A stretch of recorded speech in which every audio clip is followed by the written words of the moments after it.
to the African Methodist Episcopal Church, to hundreds and thousands of others who have demanded an end to the war and an end to weapon shipments to Israel. We are the majority. So we thank you again. My name is Eugene Perrier from the Answer Coalition. I want to also let you know that we are being watched in every corner of the globe today. So we love your enthusiasm, but remember, if you have a big flag, to keep it a little bit off to the side of the press riser, because these are the cameras that are taking us to the people of the world who are also demanding an immediate end to the genocide in Gaza, an end to the occupation of Palestine, freedom for Palestine. So we say, free Palestine, end all aid to Israel, end the occupation now, free the political prisoners, and most important, we're letting him know, Benjamin Netanyahu, you are a war criminal, you are wanted, and if they won't arrest you, we're here to conduct a citizen's arrest on you for the crimes you have perpetrated. I'd like to bring to the stage now Rama Ali Kassad from the U.S. Palestinian Community Network.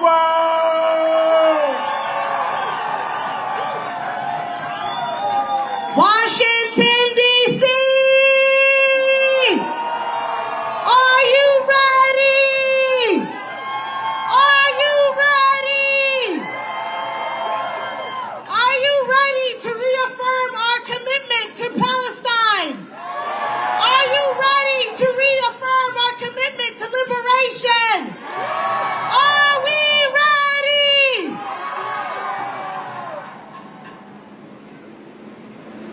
For almost 10 months and 75 years, Palestinians have been resisting the imperialist, capitalist, Zionist project. And for 10 months and 75 years, we have stood alongside them from here, the belly of the beast. We stand on the shoulders of those who came from before us. And we will continue building and sustaining this movement until the total liberation of Palestine. And today we are here to remind these war criminals, to remind these butchers, to remind these cowards, your days in power are numbered. Are you ready? Are you ready? Are you ready to continue this movement until liberation, until the liberation of Palestine? Today, the butcher and the war criminal and their partners in war crimes are mingling together. Today, they are here, attempting to wield the ruling class corrupt institutional power to try to silence us. They are here to try to normalize their corruption, to normalize their racist agenda, to grasp onto their losing narrative and try hard to wipe away their losses. We won't let it happen. Are we ready? Are we ready? However, we are here. We, the people of defiance, the people of consciousness, being guided by our kin, our comrades in Gaza, and here we will remind the forces of empire that we will never back down. Brothers, sisters, comrades, and kins, we have sharpened the contradictions. Yes, there are two sides to this genocide. There are two sides. There's the side of the oppressor, and there is the side of the oppressed. The side of the oppressor are the ones who want to maintain a white supremacist, imperialist, capitalist structure. The side of the oppressed is the side that is resisting, that is fighting, that will continue struggling for freedom and liberation. The ruling class has chosen their side. But guess what? We have chosen ours. Free, free Palestine! Free, free Palestine! From the river to the sea! I can't hear you. From the river to the sea! Palestine will be free! Palestine will be free! Palestine will be free! From the river to the sea! Palestine will be free! Palestine will be free!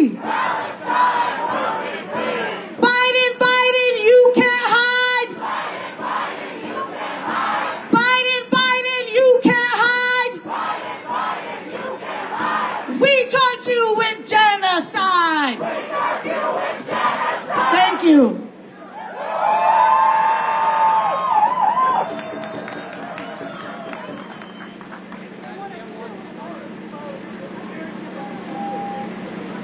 And our next speaker is from the American Muslims for Palestine, Aya Ziada.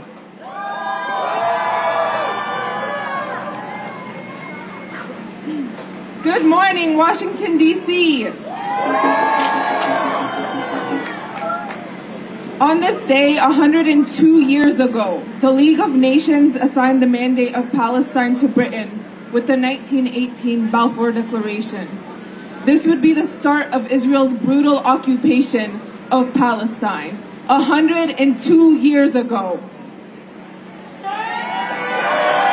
Last week, the International Court of Justice declared the Israeli occupation of Gaza, the West Bank, and East Jerusalem illegal. It also unequivocally found that Israel is committing apartheid against Palestinians in the occupied Palestinian territories.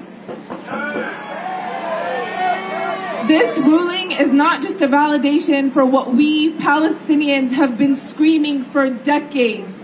It is a clarion call to the world that the time for action has been overdue. For too long, Palestinians have endured unspeakable suffering under the shadow of occupation, settler colonialism, and apartheid. The ICJ's decision shines a light on the truth that has been obscured by political maneuvering and willful ignorance. Yet the true measure of justice will be seen not in the proclamation of law, but in its enforcement. Over and over, we've been forced to confront a damning reality. The United States has played a central role in enabling Israel's genocidal campaign in Gaza and its broader occupation of Palestine.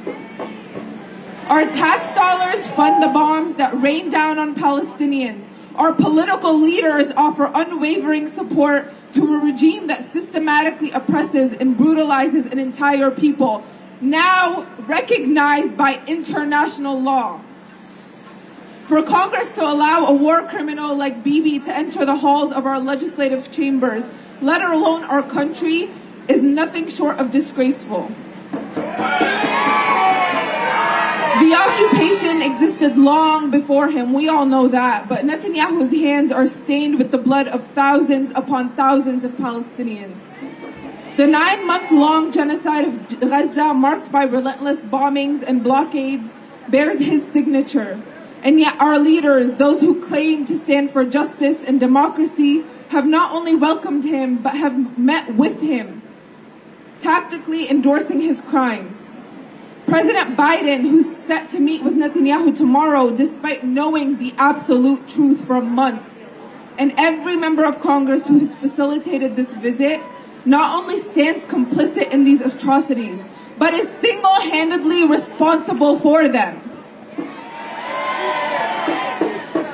We must channel our outrage into action. It's not enough to condemn these actions with words. We must demand that our leaders uphold international law and human rights, no matter how tiring it may become for us. The occupation and apartheid must end, and the enforcement of the ICJ ruling is a critical step in this journey.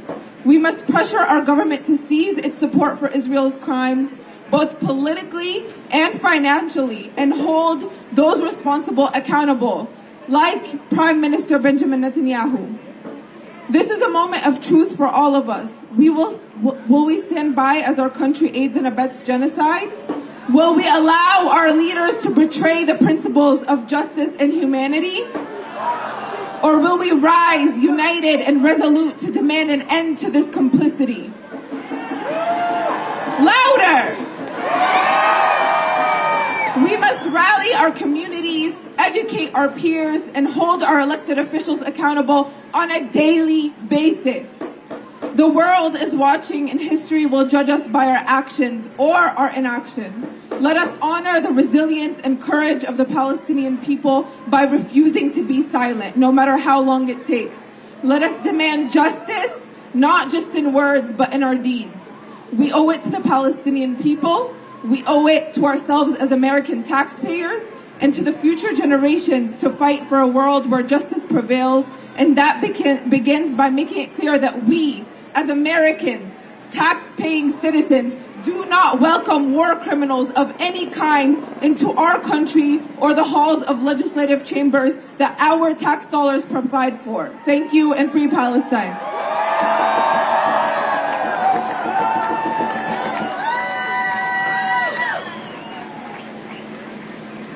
Hello to everyone. How are we feeling? The weather is not so beautiful, but it's a wonderful day to confront fascism and imperialism in all its forms. My name is Muhammad, and I'm with the Palestinian Youth Movement, D.C., Maryland, and Virginia chapter, and it's my pleasure to be one of the MCs for today. Almost 10 months later, after all the barbarity, all the fascist cruelty, we are more united than ever and stronger than ever, and they are weaker than ever before. That's the truth. And we promised as soon as Netanyahu announced his visit that we will not allow him one moment's peace. And I am so proud to announce a couple of actions that have occurred so far.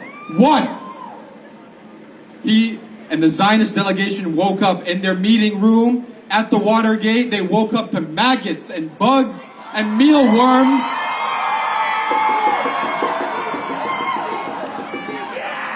Like they deserve. And as we speak right now, 4 intersections around the Capitol have been blockaded by the people, for the people. And the people are only getting started. We are only getting started. And it's my pleasure to introduce our next speaker today, Zaina Hutchinson, from the Arab Anti-Discrimination Committee.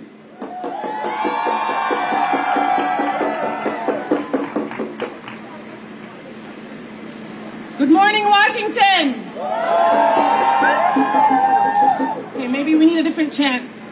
Free, free Palestine! Free, free Palestine! Free, free Palestine! Free, free Palestine! We are meters away from a war criminal being celebrated.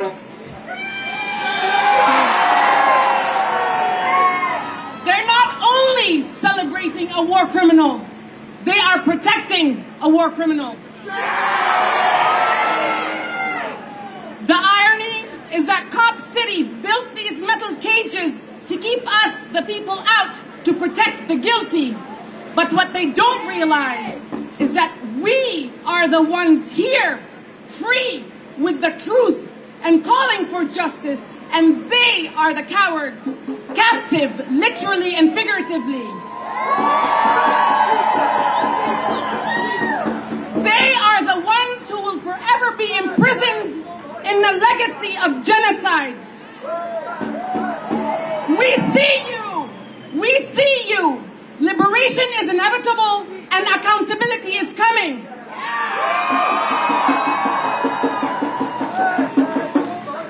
We protest a genocidal maniac, his supporters and enablers, and demand his arrest. but we will not give them the attention they so crave. Because despite them, we are here to uplift and center the Palestinian people in Gaza, in Tulkarem, in Al-Khalil, in Jenin, in Nablus, in Ramallah, in Jaffa, in Haifa, in Bisan, in Bethlehem, in Nashrash, in Jericho, in Al-Quds, and all Palestinians and Palestinians in refugee camps and in exile.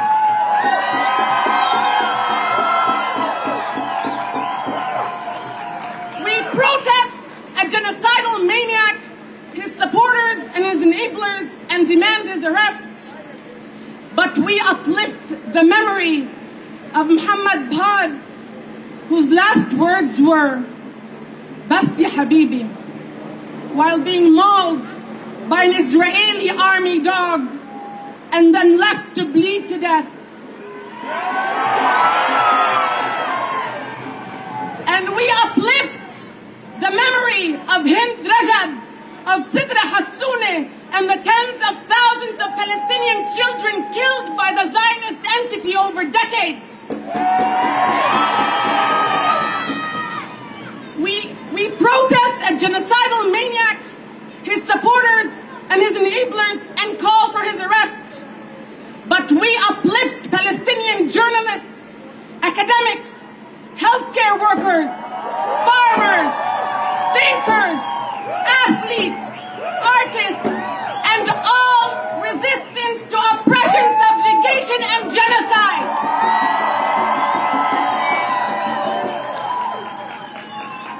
We uplift the memory of our Ghassan Kanafani, our Najil Ali, our Fatwa Tuqan, our Shireen Abu Aqle, our Rifat Al-Arir.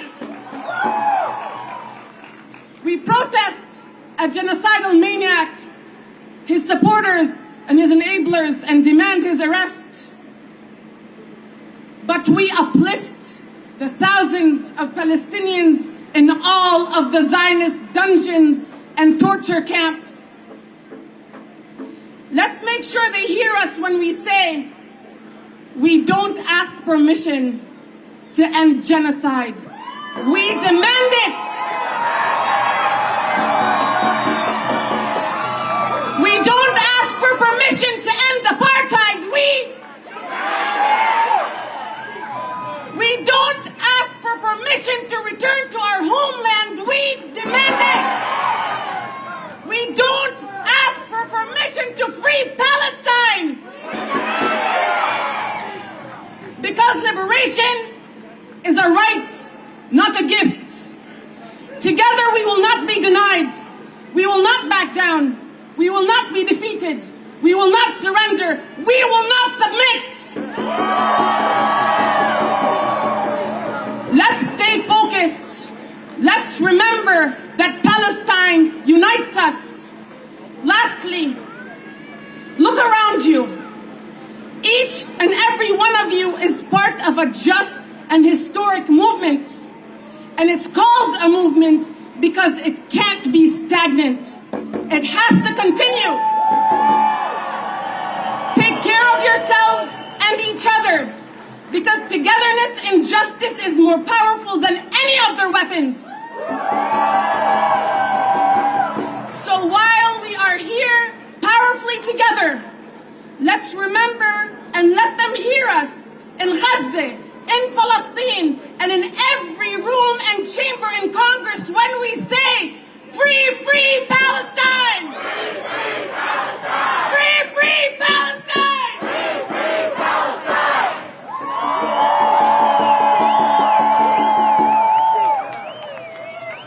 Free, free Palestine! Free, free Palestine! I can see it, but you can't fully see it. There are thousands of people who are lining Pennsylvania Avenue to say no.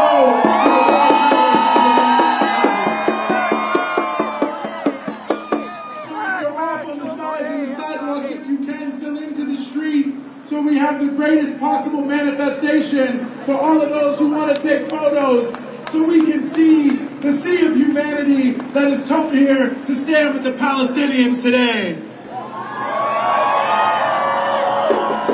The Reverend Dr. Martin Luther King said, "A time comes when silence is betrayal, and we will not be silent in the face of a genocide." Dr. King spoke those words at Riverside Church in New York City. And I'm honored to bring to the stage, and I ask you to give a warm welcome to the Reverend Adrian Thorne, the senior minister from Riverside Church.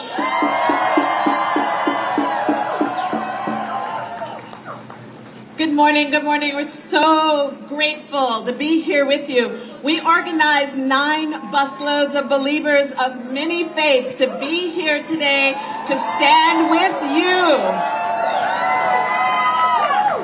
To stand with you against death and to proclaim life. To stand against destruction and proclaim peace. To stand against the United States Congress welcoming Benjamin Netanyahu and to proclaim there is another way. Shame. Shame. Shame. There is no place in this land of the free and home of the brave for a war criminal to speak to the most powerful people in our nation. There is no place for Netanyahu, for whom the International Criminal Court issued an arrest warrant to address Congress and beseech our government for our tax dollars to add to a death toll already exceeding 40,000 human lives. Shame. Evil swept the land we call holy on October 7th, and evil continues to sweep the land.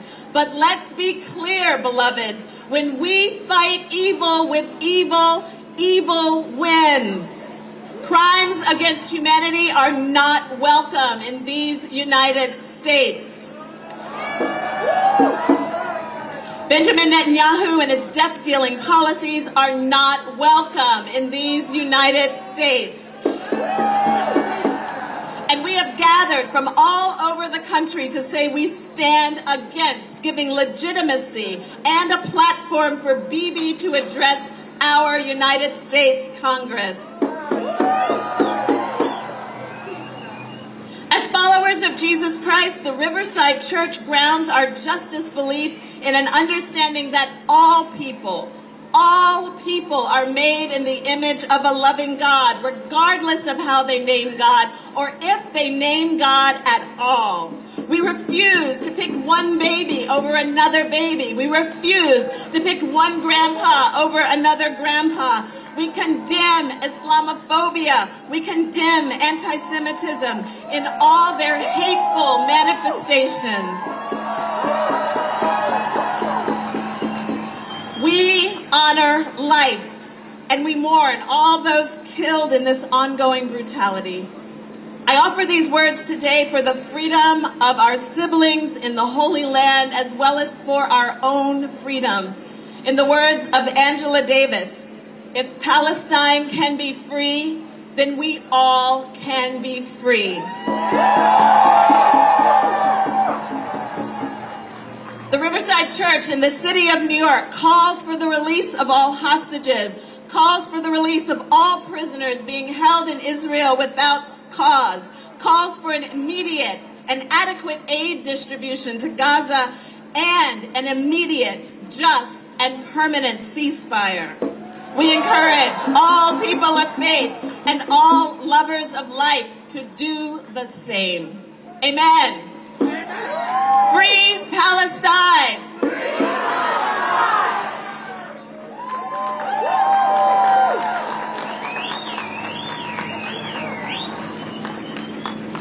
We have an update. Previously, I told you there were 4 intersections that have been blockaded by the people for Palestine. Now it's 5. Pennsylvania and 9th, Independence and 14th. North Carolina and Pennsylvania Southeast, Independence and 4th, and Union Station have all been claimed by the people.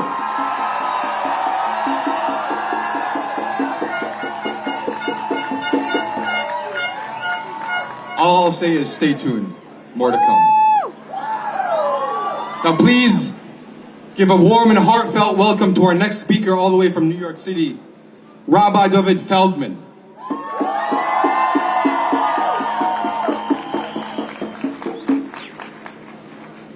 In our thousands, in our millions, we are all Palestinians. I'm here with a contingent of the rabbinic community, rabbi scholars and students from the New York, New Jersey area. We are here, we are troubled and disturbed when war criminal Netanyahu stands up to address the Congress of the United States.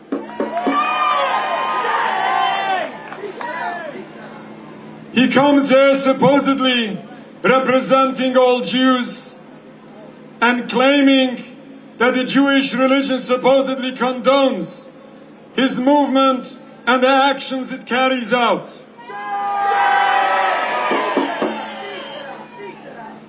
He claims that the Jewish people are supposedly in a danger from their supposed enemies, the Palestinians, that supposedly want to drive us all into the sea. This is misleading propaganda in order to drive American politicians to blind support to what he calls the supposed self-defense. Zionism does not represent Judaism. Judaism is a religion only, while Zionism is a purely political movement. The State of Israel does not represent world Jewry. We have masses of Jewish people worldwide who publicly oppose, condemn everything Israel stands for. The Palestinian people are not the enemy of the Jewish people. We lived in peace in Palestine as in other Muslim countries prior to the 1920s, prior to the invention of Zionism, despite any differences of religion. It is the brutal, illegal and anti-Jewish occupation of Palestine which is causing death and destruction to Palestine and to the Jewish people. According to Judaism, Jewish people are in a divinely decreed exile. We are forbidden to create any sovereignty by physical means. We are forbidden to kill, steal, or oppress any people, especially the Palestinian peoples, people who are kind to us for so long. We condemn the movement of Zionism. We condemn Netanyahu when we say, your blood is covered, your hands are covered in blood. If we truly want to see a better future, we must understand and realize what is the root cause to the problem. It is the occupation of Palestine which is destroying everyone involved. Certainly we need a permanent ceasefire, but the ceasefire is way not enough. We need a total end to this entire occupation of Palestine. And then, and only then, we can hope to see once again that historic peace be in the future, God willing, inshallah. Thank you very much. One more time for Rabbi Feldman, please.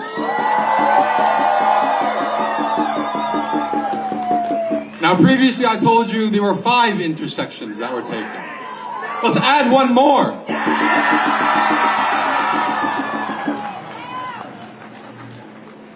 The intersection that has been claimed, the sixth intersection that has been claimed by the people in the name of Palestine and against the war criminals. Constitution and 10th. Let's keep the energy up for our comrades putting themselves on the line, for our people in Gaza, and to let everyone inside that cursed building know what we're about. And let's keep that same energy as we welcome our next speaker, Nihad Awad, from the Council on American Islamic Relations.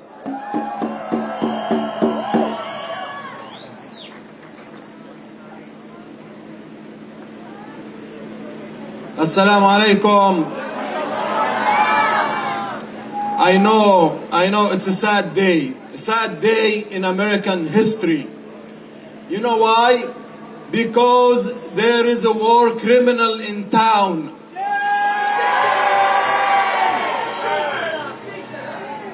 They call him a prime minister, but what do we call him? A criminal. A criminal is at loose on Capitol Hill.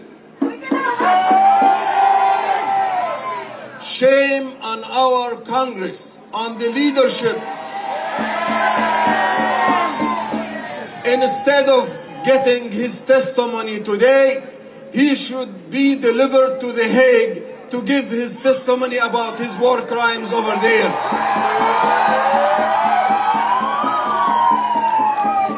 Ladies and gentlemen, this war criminal Netanyahu has a long history of crimes against humanity, has a long history of manipulating our own government and exploiting America's generosity.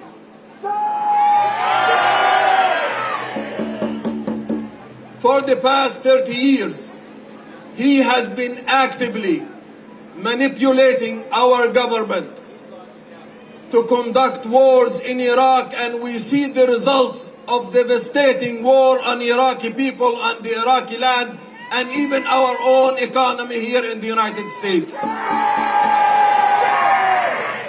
And now, today, in a few hours, he will deliver a blistering, manipulative, deceptive speech to crack down more on the Palestinian people and destroying them, destroying their lives, their properties, and their own future state. Not only that, he will work hard on his speech to manipulate our government to conduct a war with Iran. This war criminal has said in many speeches, and I paraphrase, he believes that the American people are stupid and they can be manipulated and can be directed the way he wants it. Are the American people stupid? We are not stupid. We have exposed his deceptive tactics. We have exposed his criminality. He is a danger to the region, even to the Israeli people themselves, and he is a danger to American national interests and to the world security and safety. Today, we applaud members of Congress who could have been in that house, the House of People, applauding a war criminal, but they decided to boycott them, and we appreciate these people and we thank them. If the Vice President, Kamala Harris, found a way to skip the criminal's speech, what about those people who are planning to go there? Shame on them. Brothers and sisters, as I conclude, protestings like this and protests are magnificent. We are voicing our opinion, and we are showing that the American public will never ever be fooled again by Netanyahu and his extremist government. However, I have to challenge you today. Are you willing to be challenged? In addition to this showing, a powerful showing, the US media, international media is here witnessing your power, your voice, your advocacy, standing up for justice for everyone, including for the Palestinian people. You are here with your energy, but I challenge you today to thank those who skipped the criminal speech today. I challenge you to call those people who applauded his speech and invited him to protest their hypocrisy and normalization of criminal war and the devastating war against the Palestinian people. I challenge you not to give up on the election in November. I challenge you to go up and show up, because the uncommitted movement was able to sideline President Biden, and we have to continue. We have to continue to put up our demands for ceasefire, for ending the U.S. military aid to Israel, for the U.S. complicity in these war crimes, and for the U.S. to commit to rebuild Gaza and work for a peace process that will lead to the creation of the Palestinian state on their own homeland.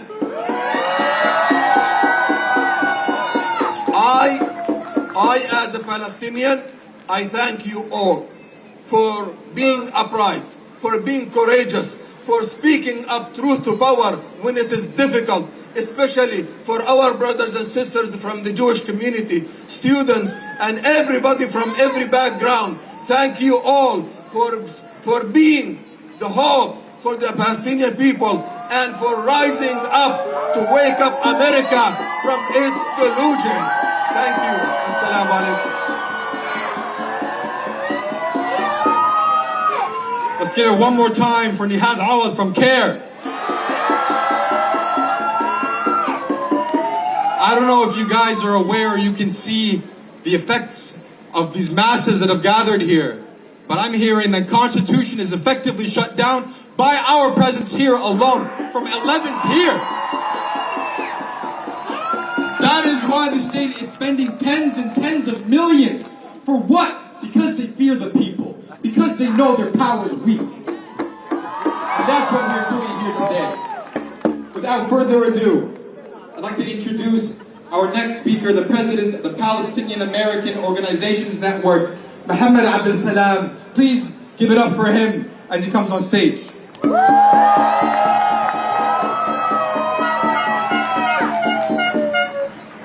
Good morning, D.C. Let's let Netanyahu know. Netanyahu, you will know. Can you please chat with me? Yes. Netanyahu, you will see. Palestine will be free. Palestine will be free. Netanyahu, you will see. Netanyahu, you will see. Palestine will be free. Palestine will be free. Ceasefire now. Ceasefire now. Ceasefire now. Ceasefire now. Free, free Palestine. Free, free Palestine. Free, free Palestine. Free, free Palestine. I'd like to thank you all for being here today, driving the distance from all over, taking days off, taking time from your families to be here today.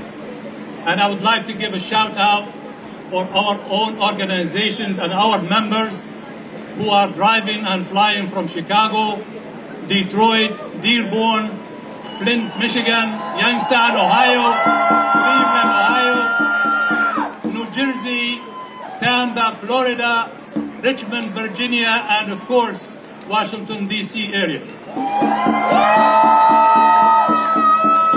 Thank you all for being here. We are gathered here today on the 292nd day of the apartheid colonial regime assault on Gaza.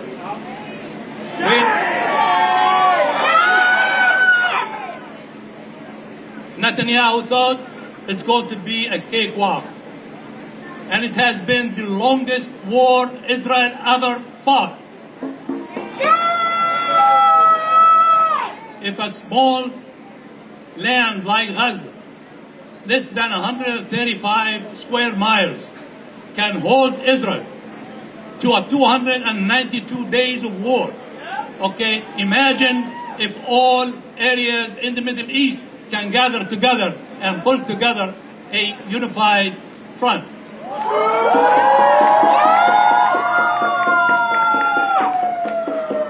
To date, this genocide war had claimed almost 40,000 lives, mainly children and women, and more than 100,000 injured, and over 2.2 million displaced in Gaza, many of them 5 to 7 times over.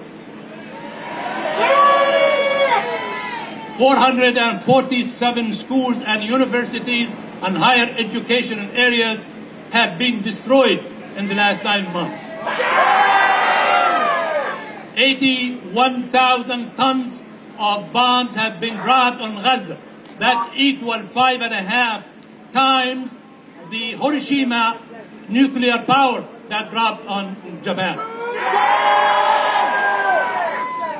There is no water, no drinking water, there's no electricity in Gaza. There are no food. All exits to Gaza has been blocked, and there's nothing can come in out of Gaza. Even the injured cannot leave. Over 230,000 residential units have been destroyed in Gaza. When the war stopped, many of these residents of Gaza will never have a place to live for years to come. Today, we are gathered here to tell Netanyahu, to tell our Congress, shame on you for harboring an international crime. Shame on Biden for giving him a visa.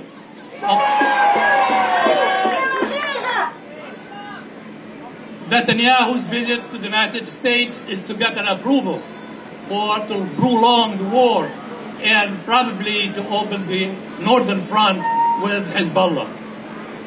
And he is going to prolong the war in Gaza till Trump will be elected, if he is elected in January, so Trump can give him permission to take an attack on Iran.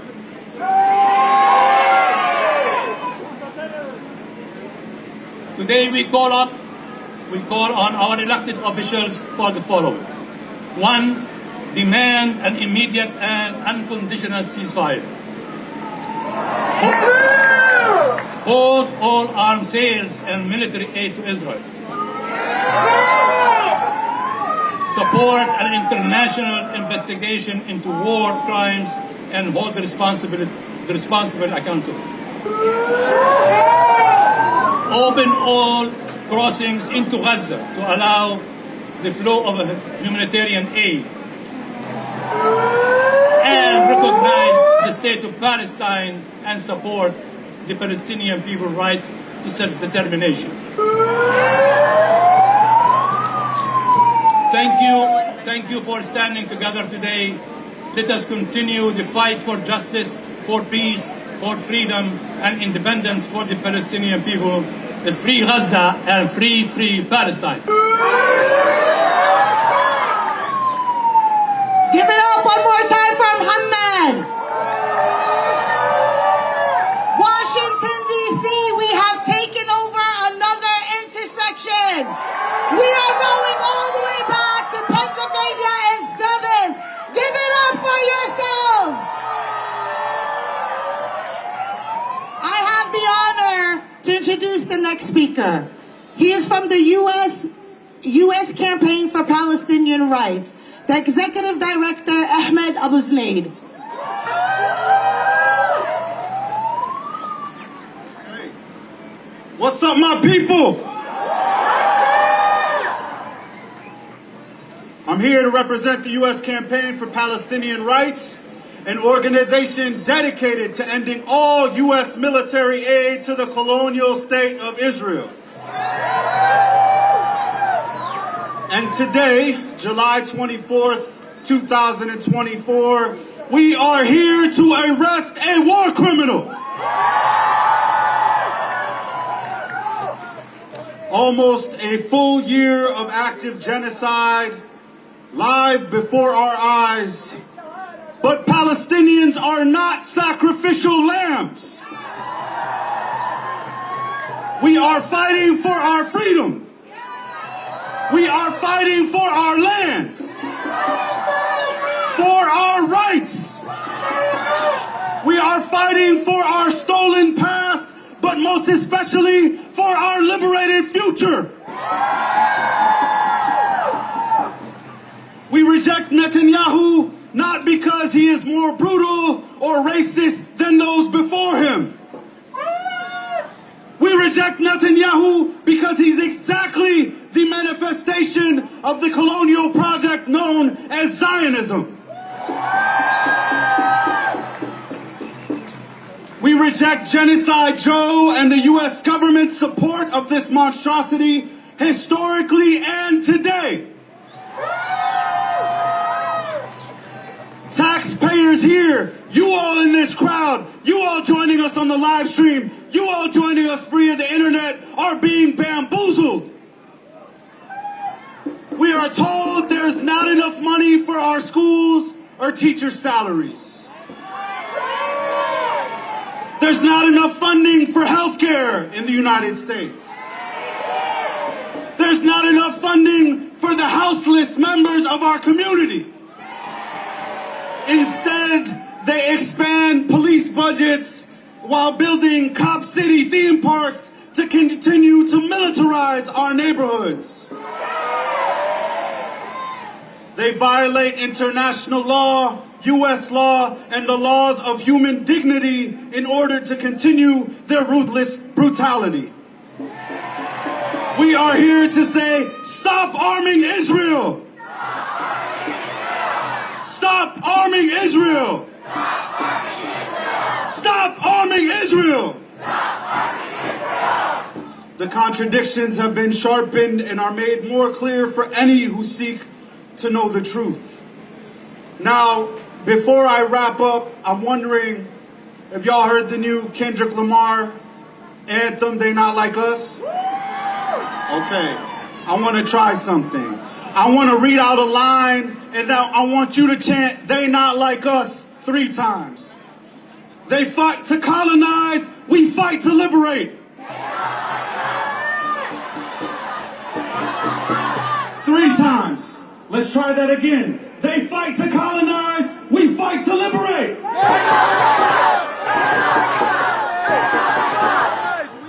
They fight to kill, we fight to live.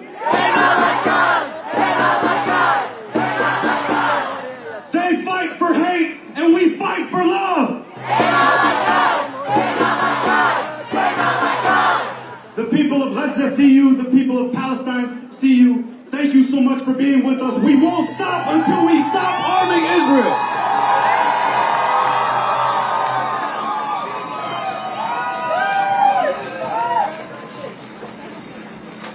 Free, free Palestine! Free Palestine! You know, anytime you see the war criminals in Congress, anytime they have their hearings at their hotels, at their homes, all around the United States, you always see one other organization that refuses to allow these war criminals to walk the streets and not be held accountable, and that is Code Pink.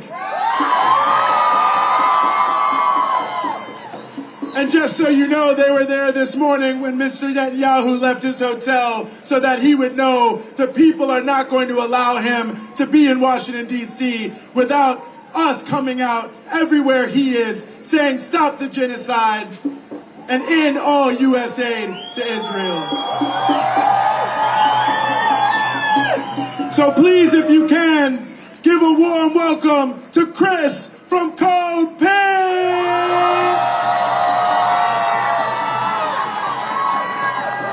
Netanyahu, you can't hide!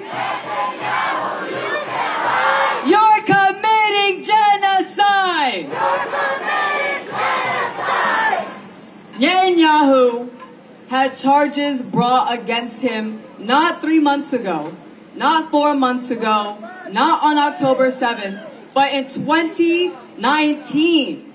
He had charges brought against him. This is not a year-long conflict. This is not a 6-month, 8-month. This is decades. This is generations of genocide against the Palestinian people. Shame. This is not the first time that this country has tried to legitimize war criminals, legitimize war crimes at the expense of the American people. This is not the first. We demand, we want to make it clear, the demands of the people. We want to make it so clear that every step that this government takes to justify war is a direct contradiction to the wants and needs of the American people.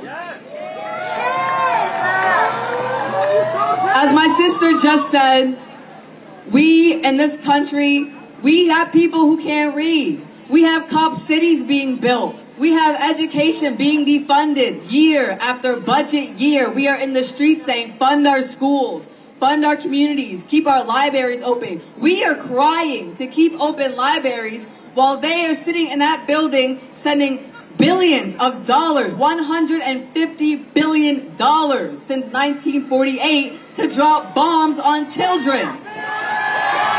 Shame.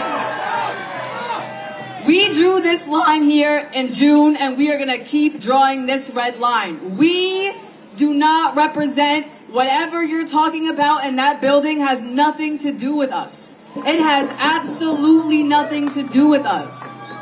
We are here. We have been consistently crying. When the U.S. sent money in 2008, in 2019, we said no. When the U.S. funded the invasion of Haiti, we said no. When the U.S. funded the invasion of Iraq, we said no. We said no at every single point. When the U.S. declared the Black Panthers a terrorist group, we also said no. We are the people, and the people is what represents peace, freedom, and liberation. And I want to continue to make it clear. The people in that building, Hakeem Jeffries, Richie Torres, Blinken, all of those people, shame, shame, shame. But to specifically the elected officials who continue to run off of the backs of the progressive working class movement, who turn their backs to us and accept war criminals, who are murdering people who look just like me and you, who continue to fund cop cities to arrest people who look just like me and you, who continue to train the NYPD in Israel to arrest black and brown people who look just like me and you do. We say no. That is not us. That has nothing to do with us. The conversations in that building happening right now have nothing to do with the needs of our communities, nothing to do with the conversations that we're having on the ground, and do not represent the ideals of us. Shame. We say yes to peace. We say no to war. Free Palestine. Give it up one more time for Chris.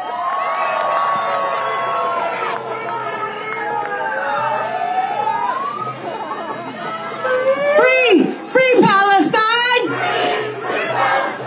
Free Palestine! Free Palestine!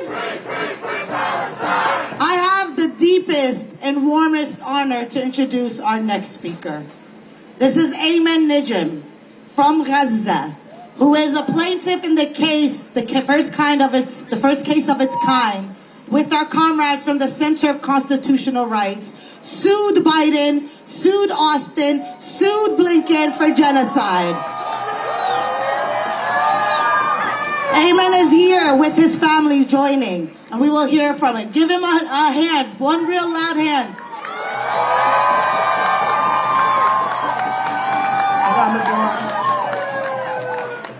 Thank you. Thank you.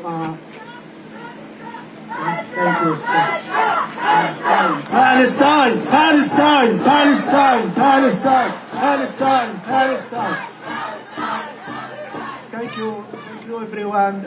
My wife and 3 kids are joining you today, not only as a family, but as voices of families who denied basic human rights in the most live-stream genocide in recorded human history. Back in 2015, I was here in Washington D.C. demonstrating against Netanyahu's visit, while we have a killing machine against the children. Gaza has been under a slow-motion genocide for 17 years, and now we are in the most live-stream, fast-motion genocide in our history. I am also here representing the plaintiffs and families of all of Palestine, of all of the indigenous people of Palestine.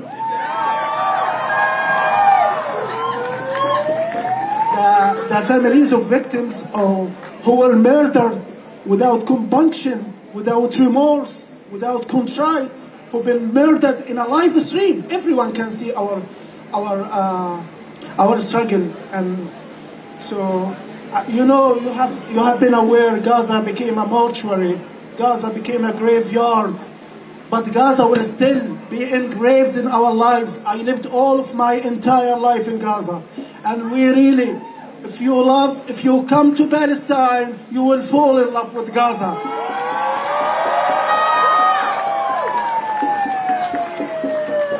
We have the beautiful beach. We have the generous mother that I couldn't talk with her for the last 200 days. All of my aunts are really spread all over Gaza, internally displaced for time and time again. It reminds us of 1948 Nakba, where 800,000 people were forcefully kicked out from their indigenous land. It will be a reminder to us as indigenous people.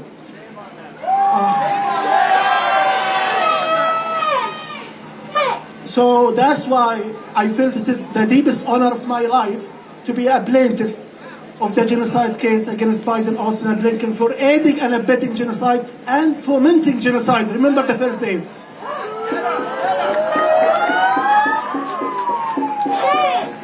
So we are unequivocally indigenous people. We are unequivocally, unapologetically indigenous people fighting to live in our own land. And as a plaintiff, as victims, as survivors, as everyone in Palestine, we will continue the path of justice. The path of justice is extremely long.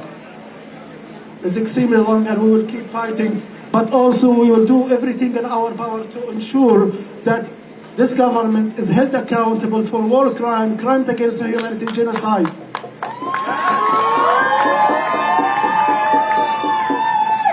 Good news, while we are seeking an arrest warrant against Netanyahu, a few days ago, the Center for Constitutional Rights, hats off to the Center for Constitutional Rights for standing up with Palestine.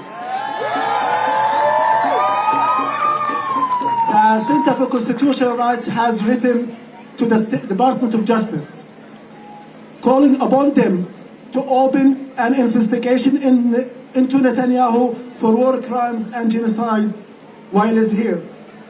So, again, I am sending much love. We are immensely proud of our friends and supporters around the world who refuse to stand idly by and to be biased bystanders, but to be in the right side of history when you are supporting the indigenous Palestinian people and their right to self-determination, freedom, and liberation from the heinous crimes, from the heinous occupation of human history. Thank you.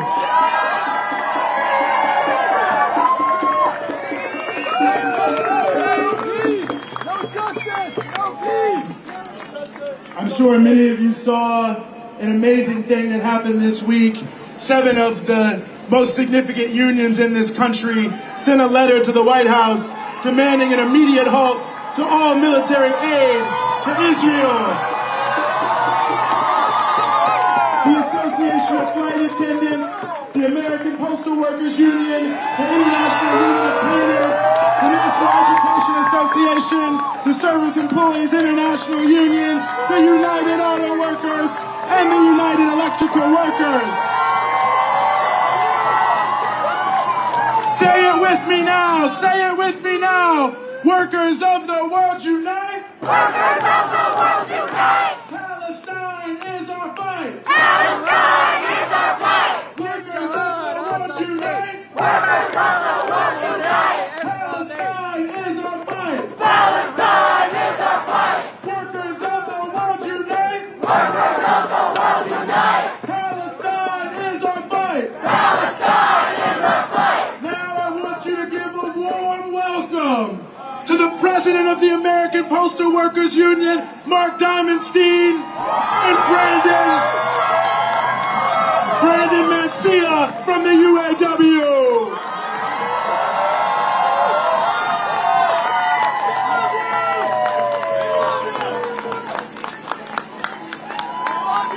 Union solidarity greetings, fighters for justice.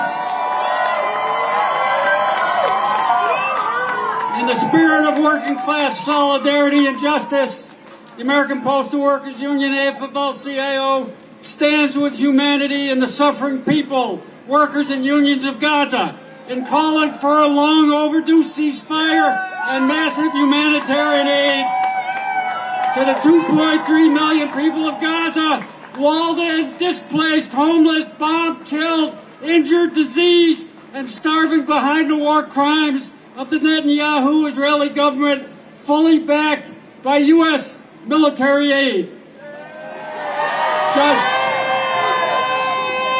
Just last week in our convention, we voted, quote, we called on the U.S. government to halt all military aid to the Israeli government and to stop using our tax dollars for more war, end of quote. The billionaire class and the corporations never pay their fair share of taxes, if at all. But workers do. And our tax dollars should never be used to bomb, maim, and kill innocent children, women, and men of Gaza, nor to enrich the U.S. military-industrial complex. It is shameful that Netanyahu, already charged with genocide and war crimes by the International Court of Justice, and with the blood of tens of thousands of children on his hands, has been invited by both the Democratic and Republican leadership to address Congress. This is but another bipartisan green light, along with billions more of military aid, to continue the carnage and brutality, and is increasing the very real danger of a wider war.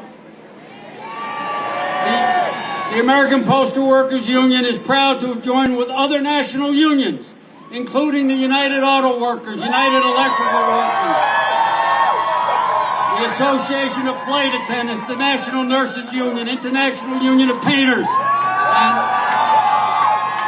and the National Education Association, in the National Labor Network for Ceasefire. We stand with the vast majority of the people of our country and the world who support a ceasefire, humanitarian aid, peace, and freedom. As the main financial backer of the Israeli military machine, the White House has the leverage to stop the massacre.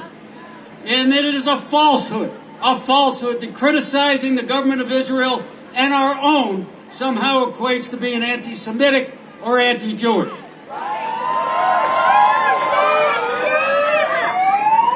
As we are doing today, let us carry on with ever more urgency, increasing the pressure to compel our government to save lives by refusing to supply another bomb.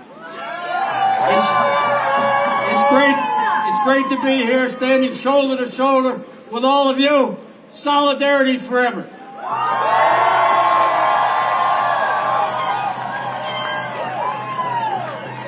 Who's got the power? We got the power. What kind of power? People power. Who's got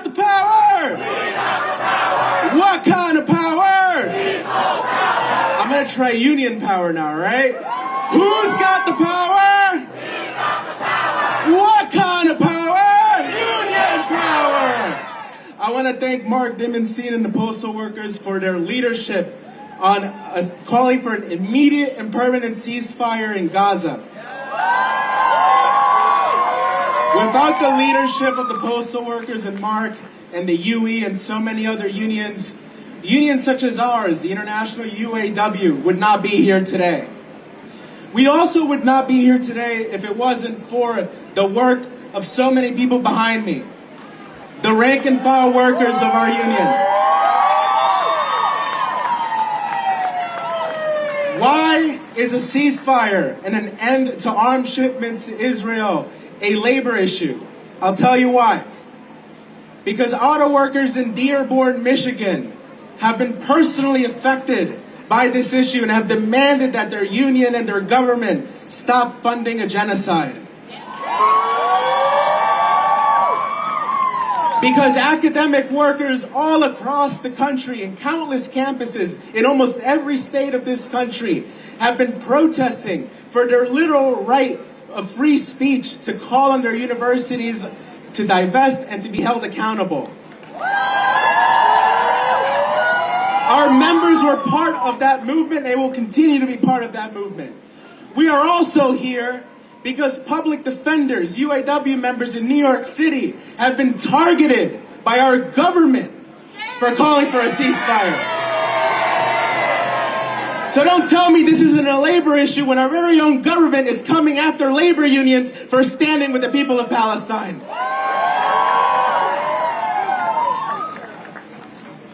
Labor unions are one of the only democratic institutions we've got in this country. We hold our government, we hold our nation accountable. We hold the billionaires and the millionaires accountable. So if we want to continue building power for working people in this country, if we want to continue to have pro-labor administrations, we call on our government and anyone vying for office to stand for a ceasefire now. Solidarity forever, everyone. The labor movement stands with you.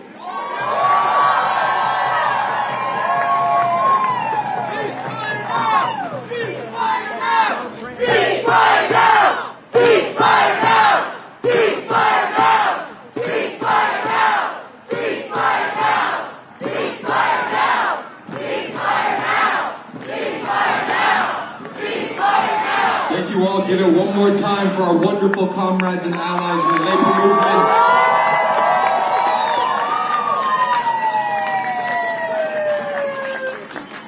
So an update on the blockades. As the police move in, like water, our comrades leave and reassemble somewhere else. Wherever the motorcade goes, the people are there to stop it. Wherever it turns, our people are there to face it. No matter where you go, BB, the people are in your face. When you sleep, we're in your head. We're in your nightmares.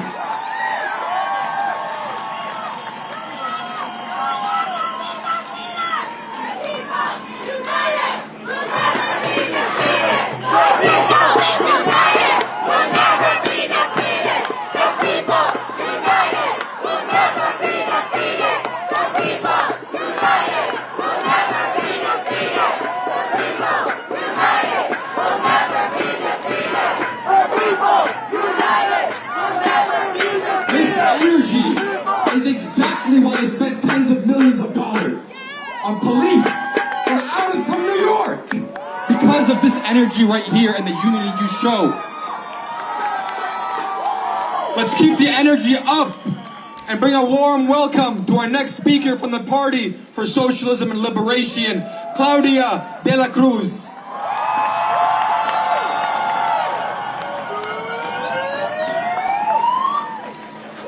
All right, y'all. We're gonna make a chant that is more like a promise. But you gotta do it loud and with conviction and real clear so that Netanyahu's Congress in the United States and the war criminal himself gets the message. You ready? From the river to the sea! From the river to the sea! Palestine will be free! Palestine will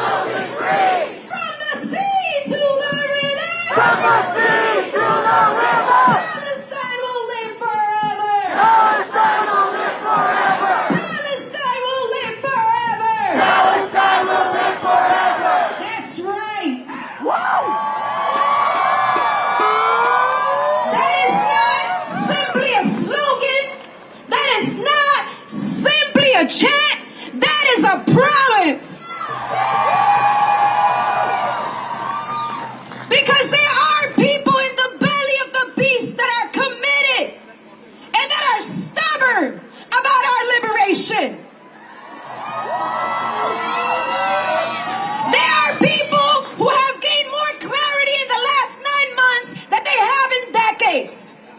There are people who have become fighters for liberation in the belly of the beast and are willing to sacrifice it all for liberation. It is historic. It is historic to see the student movement, to see the labor unions, to see all types of organizations from the grassroots standing with one cause in mind and in heart, and that is the freedom, the total liberation of Palestine. Palestine has freed us all.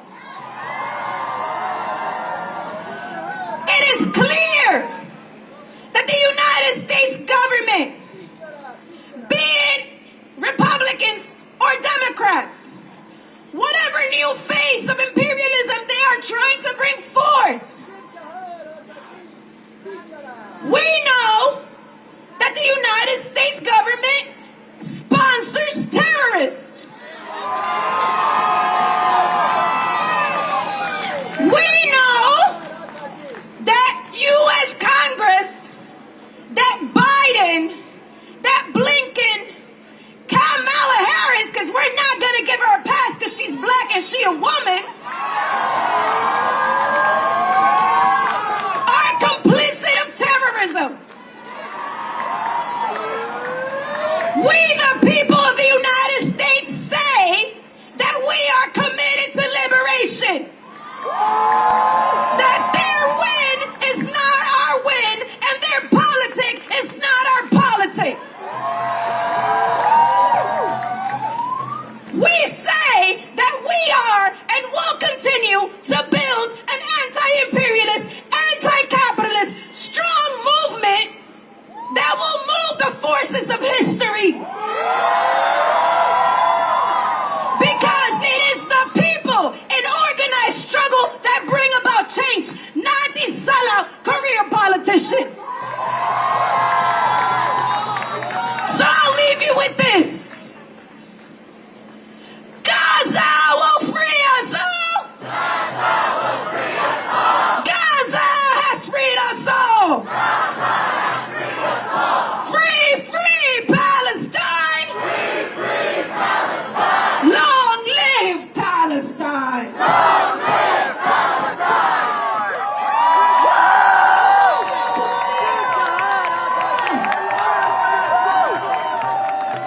Our next speaker is from Jewish Voices for Peace.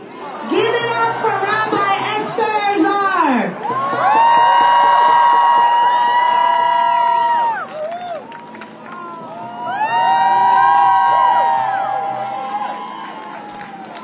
My name is Esther, and I am a member of Jewish Voice for Peace. And I'm here on behalf of hundreds of thousands of Jews who stand in full and deep solidarity with our Palestinian siblings struggling for liberation. But these days my voice feels inadequate. I am a Jew, I am a rabbi, I am an Arab, and my words feel hollow. The Arabic word haram means forbidden, and it is used when a behavior or an action will cause harm to another. This is the word that repeats in my head every day. We stand 9 months and 76 years into a genocide. Haram! And those in power are gaslighting us, calling for a ceasefire while shipping 2,000-pound bombs. Haram! Others vote against the possibility of a Palestinian state. Haram! They speak of peace while funding apartheid. Haram! while prisoners are tortured and children are being mauled by dogs. Haram! I don't know much, but I do know this is not what God wants. I hear Allah's tears outside my window. Adonai's wails burn my ears. The world ignores while the universe screams.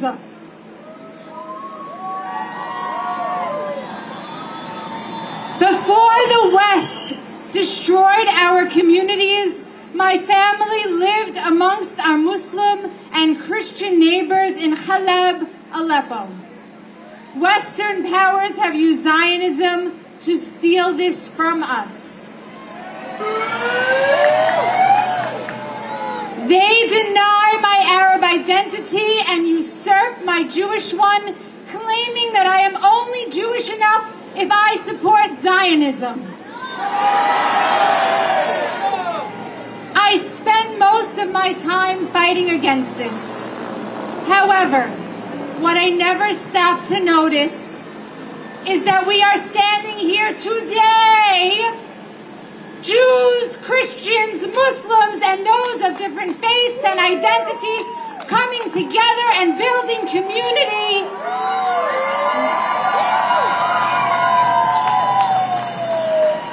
Reclaiming what was lost through colonialism.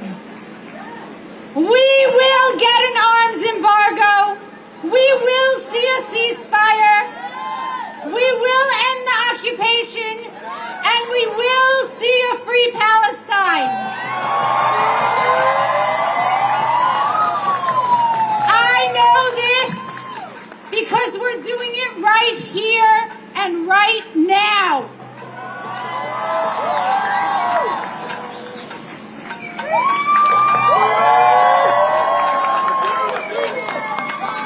Free Palestine! Free Palestine! Long live Palestine! Long live Palestine! I just want to remind you, I also want to remind everyone in the press, and I hope you take this down if you're writing for mainstream media, that the voices you hear on this stage and the people who you see on this street that is stretching back blocks and blocks and blocks beyond my eyes represent the majority of the people of the United States.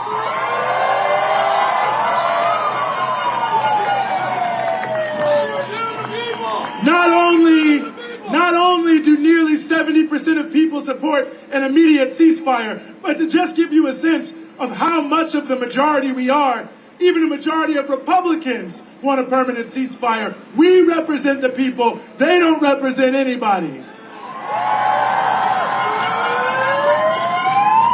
Next, I want to bring to the stage a voice that has been strong against genocide since the genocide began. Give a warm, rousing welcome to Jill Stein.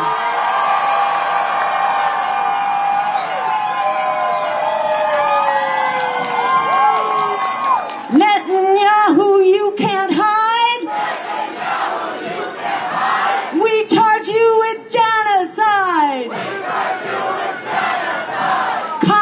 Congress, you can't hide. Congress, you can't hide. We charge you with genocide. We charge you with genocide. Not another nickel, not another dime. Not another nickel, not another dime. No more money for Israel's crimes. No more money for Israel's crimes. Free Palestine. Free Palestine. Free Palestine.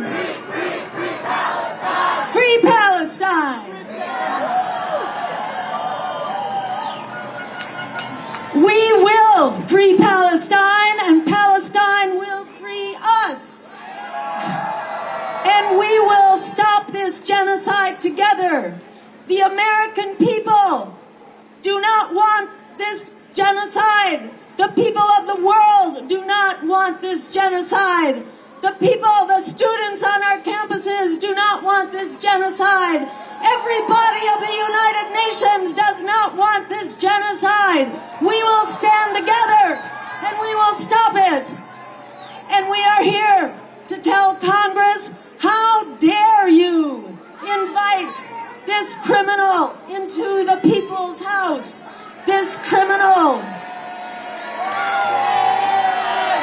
responsible for the murder of 40,000 Gazans, 16,000 of them children, hundreds of healthcare and aid workers and teachers and academics and journalists.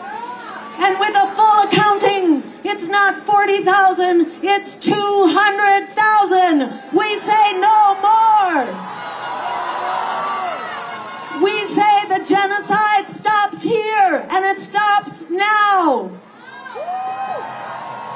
We are the people. The people have the power. And we say no more. This war criminal has denied an entire population food and water, putting 500,000 at risk for starvation in this month alone. So we say this is where it ends. We are standing up, and the tide is turning because we together are making it turn. We've seen the union standing up. We've seen Starbucks going down. We've seen the port of Eilat just declare bankruptcy from blowback from this genocide.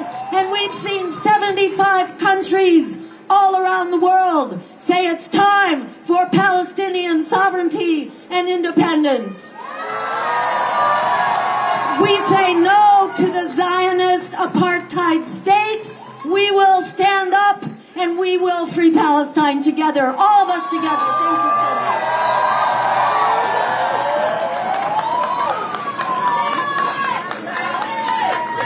One more time for Dr. Joe Stein, everyone. You know, we're getting reports about the police not knowing what to do with these moving blockades. They're tripping over each other. They're running into each other. They're giving each other mixed messages. New York's finest what? DC's finest what? Tens of millions for what? The people will always win. Next, before I introduce the next speaker, we found a phone on a bench. If you lost your phone, your mom is calling you a lot. I'm sure she's very worried. Please come to the side. We'll try to sort this out. But please put your hands together for a speaker from Harriet's Wildest Dreams, Nene Taylor, a DC native and one of the PYM chapter here's closest allies who have been with us every step of the way. When the students were brutalized by the police, they were early in the hours of the morning. They were the first ones on the scene. So please, with everything you have, let's welcome Nene Taylor to the stage.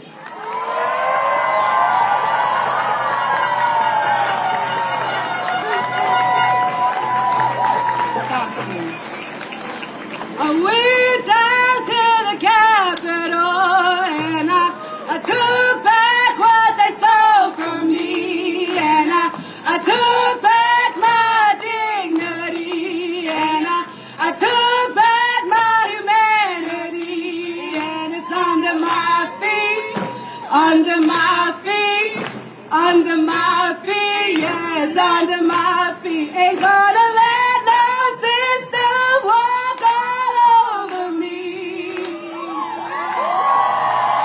We're not gonna let this system walk over us. As I say, my name is Nene Taylor. I'm the executive director of Harriet's Wildest Dreams, a black-led organization right here in Washington, D.C. I'm a D.C. native. Welcome to my city. Today I stand before you brokenhearted with my sisters, Linda and Mimi, because our struggles intersect. I want to shed light on two pressing issues that demand unresisting actions: an ongoing genocide in Palestine and the systematic police violence that's happening to black people in America. These two distinct issues are deeply interconnected and reflected at a broader pattern of injustice and oppression that plagues our world. In Palestine, we are witnessing an inhumanitarian unfolding right in front of our eyes. For decades, Palestine people have suffered under the brutal occupation and apartheid policies of the Israel government. The relentless violence, displacement, and discriminations faced by Palestinians constitute a clear case of genocide. At the same time, I want y'all to hear this. At the same time, right here in America, we are confronted with another form of injustice, systematic police. Our black communities continue to bear brunt of police brutality and discrimination. The killing of unarmed black individuals like Sonia Macy. Say her name. Say her name. Say her name. She was shot in the face while in her home calling for help for the police. Right now, Harris Rodgers Jeans is fighting for justice for Delano Martin, Lazarus Wilson, Troy Bullock, Melvin J, Jeffrey Warner, nationally, Kareem Gaines. Yo, too many to name. Too many to name. Say their names.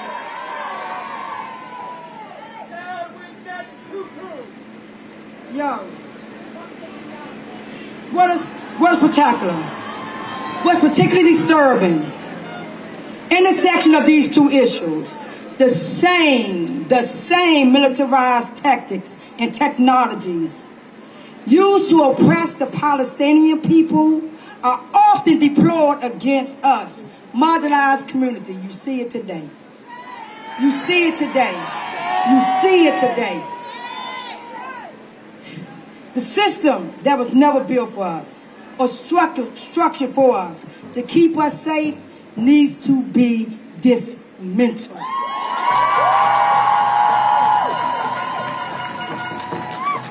The exchange of tactics and technology between the Israeli military and American law enforcement further entrenches the cycles of violence and oppression.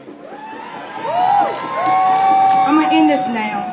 As concerned global citizens, we must recognize the interconnection of these struggles and stand in solidarity with those who are fighting against oppression and injustice. We must demand accountability for human rights violations both in Palestine and in America. We must push our government to uphold international laws and respect the rights and dignity of all individuals, regardless of their race, religion, and nationality. In conclusion, let us remember that the fight for justice and equality knows no borders. We must join hands across continents and oceans to challenge the system of oppression that perpetrates violence and suffering.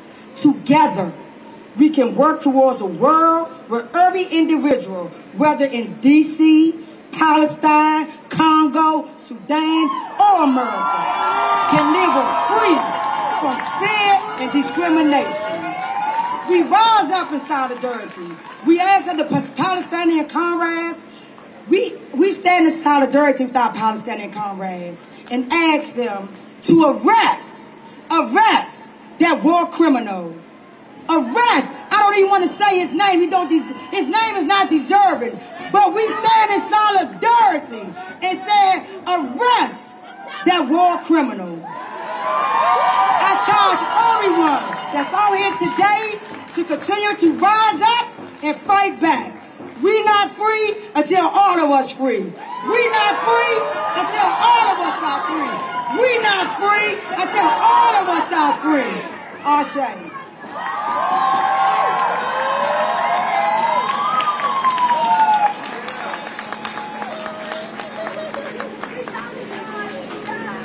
One more time for Harriet's wildest dreams, everybody. They did give me a request. They want me to announce to you all when you have a moment, go to ceasefiresong.com. That's right, ceasefiresong.com. That's the song they were singing earlier. So up next, put your hands together, let's give another warm welcome to Brian Becker, the National Director of the Answer Coalition.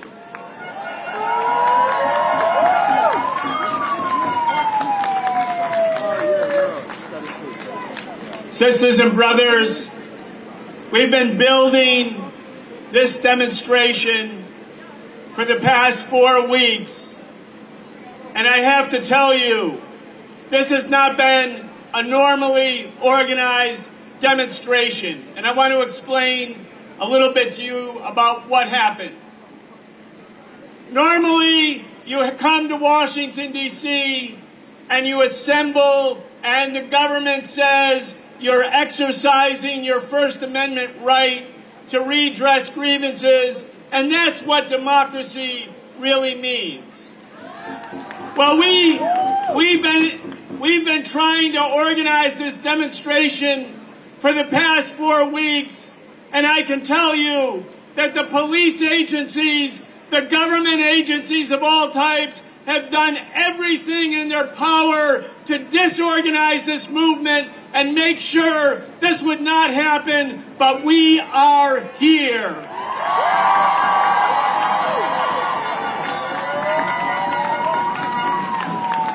Look around the area. There are snow plows, police barricades, 8-foot-high fencing.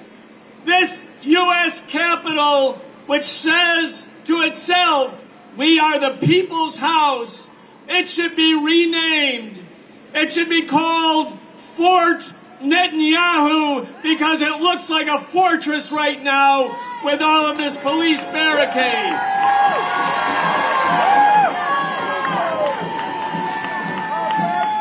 The New York City Police Department that has been brutalizing and arresting and beating protesters.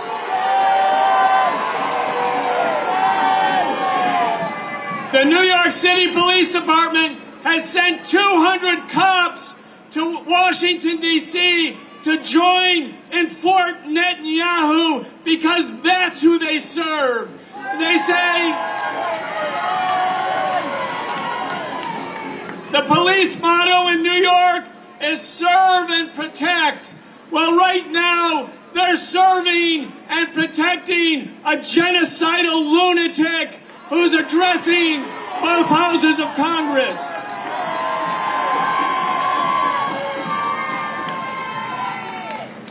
Just think of what we've created, though.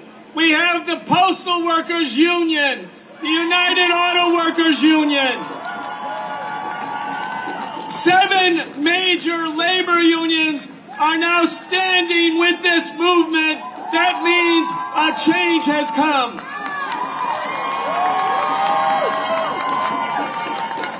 This is no longer the labor movement of George Meany when people said it was the AFL-CIA. We're going to have a new day in labor where the labor movement, workers, stand with all of those who are oppressed. Stand with Palestine. Stand with Cuba. Stand with Venezuela. Stand against imperialism. They said we're going to disorganize you. You won't march. When this rally ends, sisters and brothers, nothing they can do will stop us from assembling and marching, because that's our right. Free Palestine.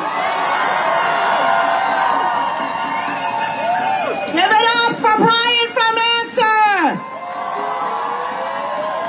Our next speaker is a special guest.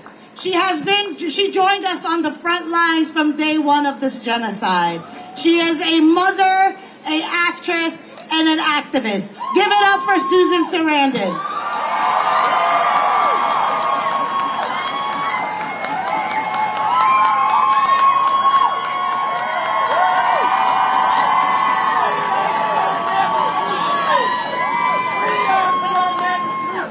We are here today to reject the normalization of genocide.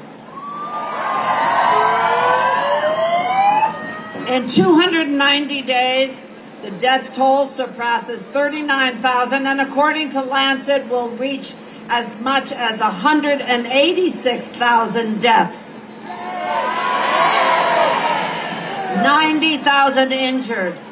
10,300 women killed. 15,700 children killed. This is not normal. Over 152 journalists killed.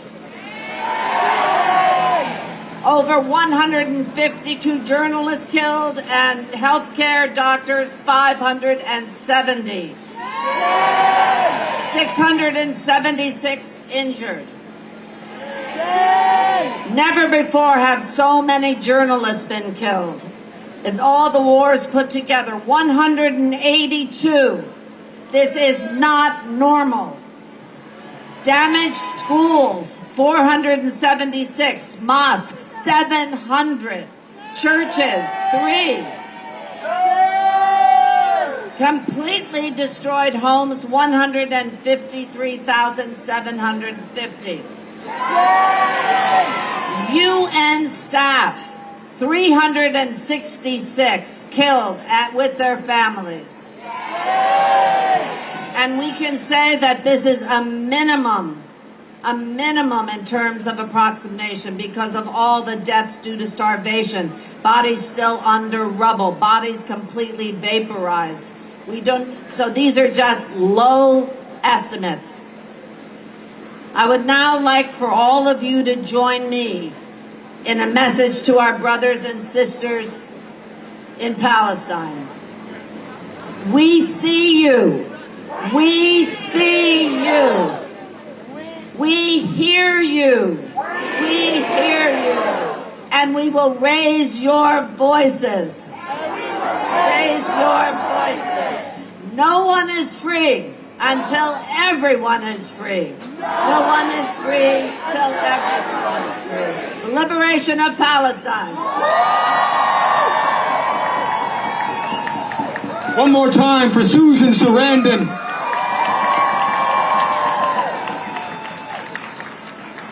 I've just got word that they've moved to another intersection that's currently being blocked off on 10th Street. Give it up, everybody. It's gonna keep going.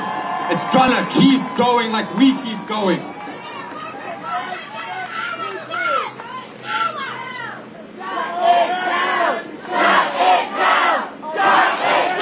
Shut the whole city down.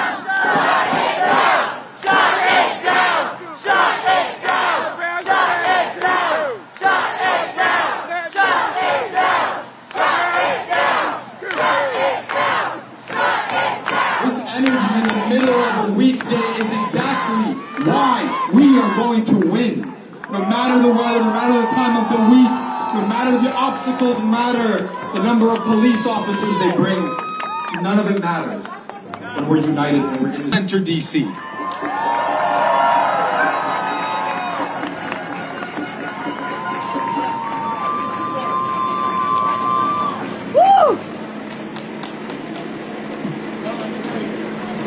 Assalamu alaikum. Since October 7th, but for many of us well before October 7th, since the 1940s and even before that, there's a number of emotions that we've experienced. But I think if we were looking for a word to encapsulate how we feel, it would be boiling. We are boiling. And let's not forget what happened on July 6th when Sonia Massey was killed while she was boiling her water.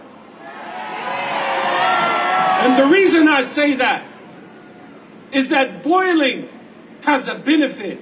It kills parasites. It fights disease. It removes filth. And in the name of her death, boil now. Boil! Boil at a genocidal maniac who's invited to give a speech in front of a country that claims to be committed to freedom and equality. Boil! Boil at student encampments! Student encampments! Generation Z! who inspired this country and now have been vilified, kicked out of school, doxxed, had their future threatened because they stood for Palestine. They stood for which there is no moral challenge whatsoever. Boil for them. Boil for the carceral state that continues to imprison in the name of law and order large numbers of black folks and Latinos, where we see white folks get off. Boil! Do not let the death of our sister Sonia Massey be in vain. Carry the spirit of her boiling water wherever you go. Stand in the face of politicians who exhibit moral values, who parrot slogans, and let them know that boiling water cleans filth. That boiling water will not stay quiet.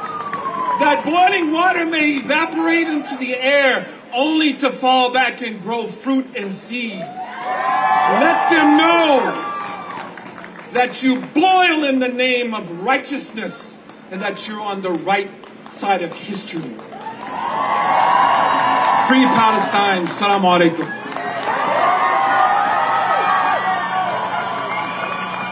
Give it up one more time for Iman Sahib. Our next speaker is all the way from the Bay Area, California. Give it up for Reem Asil from the Arab Resource and Organizing Center. Bay Area, where you at? California, where you at?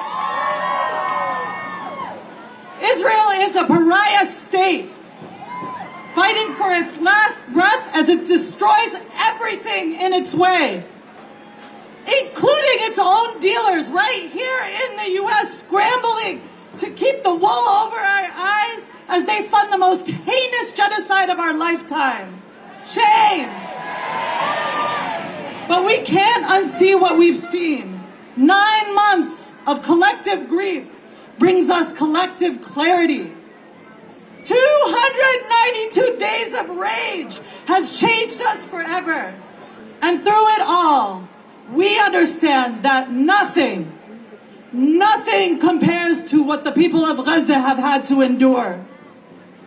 So we've stayed focused. And despite moments of discomfort, sometimes hopelessness, we've remained steadfast. And we have a renewed sense of hope today. How dare they even try to bring this war criminal to our streets?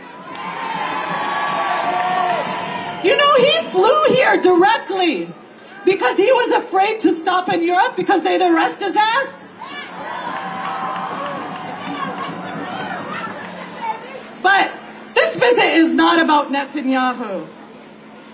This is about our country's complicity in toting this so-called democracy, crossing every single fucking red line that the people have drawn. We hold all our elected officials accountable. Even the ones who are sitting out. We hold you accountable too. We should be doing everything that we can to protest this visit. They use fear-mongering to scare us into voting to prevent fascism. Well, guess what? We're here, and there's no turning back. We created this crisis. Both political parties are scrambling to figure out how to hold on to their power.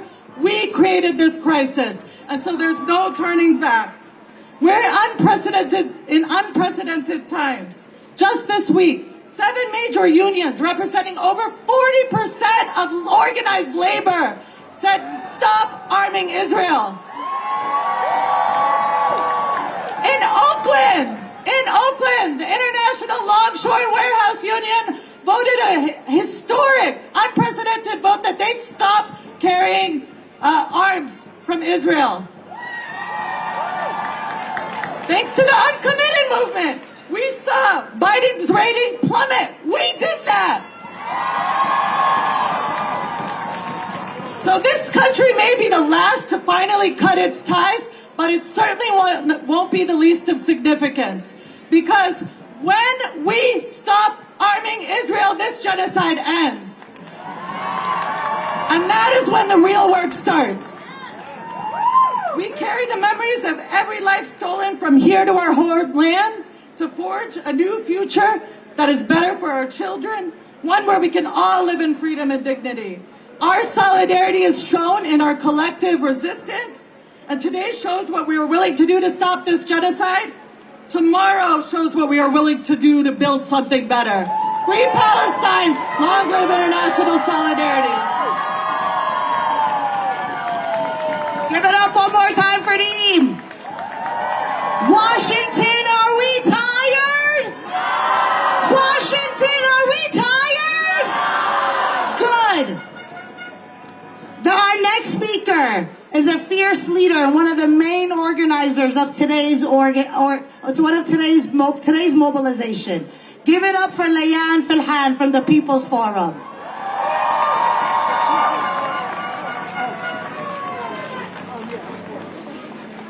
This mass movement for the liberation of Palestine began all the way back on October 8th, when thousands of people flooded into the streets of Times Square and demanded that the right side of history was with the Palestinian people.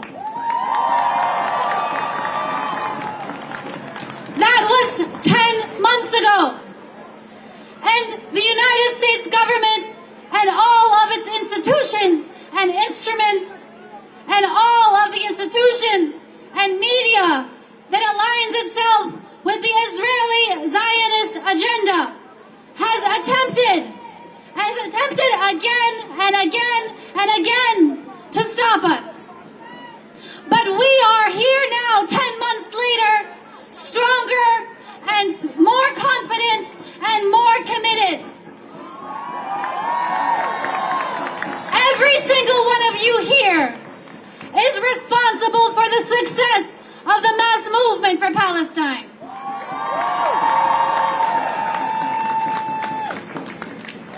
We have seen what the United States government is willing to do to protect a genocide. Fort Netanyahu is simply a symbol. It is a symbol of the true nature of the United States capitalist and imperialist government. This government that claims to be an upholder of democratic and First Amendment freedom is instead converted itself into a 100% fortress for a war criminal who deserves to be arrested. Instead of arresting Netanyahu, the United States government has kept over 2 million working and oppressed people behind bars. We are the people of conscience, and we are the ones who determine what is right and wrong. And so we will continue building this movement. We will continue building our forces. We will march today, and we will continue organizing and marching, because we know that the historical place for us to be is the ones who are determining our own future. And that future has no place for genocide and has all the room for the Palestinian people's sovereignty and freedom and self-determination. Give it up one more time for Layan from the People's Forum. Next, I want you to give an extremely warm welcome to Noor Suleiman, representing one of the most stalwart groups in this movement, the Palestinian Feminist Collective. Let me hear you.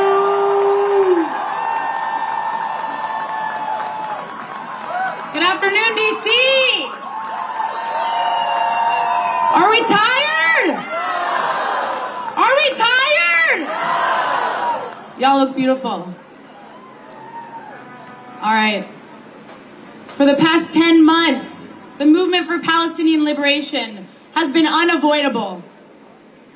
We have forced the world to reckon with its role in the genocide of the Palestinian people. We have taken to the streets and we have mobilized to incite a crisis for the imperialist powers of the world.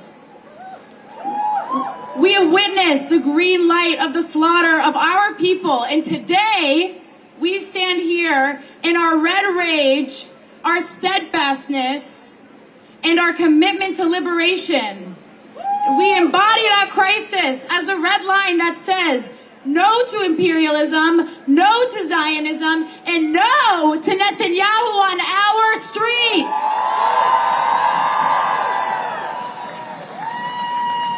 As Palestinian feminists, we reject the weaponization of women's rights to justify another imperialist war. To the so-called feminists in Congress welcoming Netanyahu, we ask, what kind of feminist stands by as generations of oppressed people, of Palestinian oppressed people, are murdered, tortured, and sexually assaulted in the prisons that you fund? You are nothing but hypocrites. True feminism is the liberation of all oppressed people. There's no women's freedom without the liberation of Palestine. As revolutionaries, we say to the ruling class, you do not serve us, and we will never serve you. You have proven time and time again that your only alliance is with the Zionist project and your own capitalist interests. While your latest genocidal mouthpieces falter and stumble, our dedication to liberation is only fortified. As a people united, we say to the war criminal Netanyahu, we see through your false victimhood and deluded propaganda. Your visit is a symptom of your crumbling empire.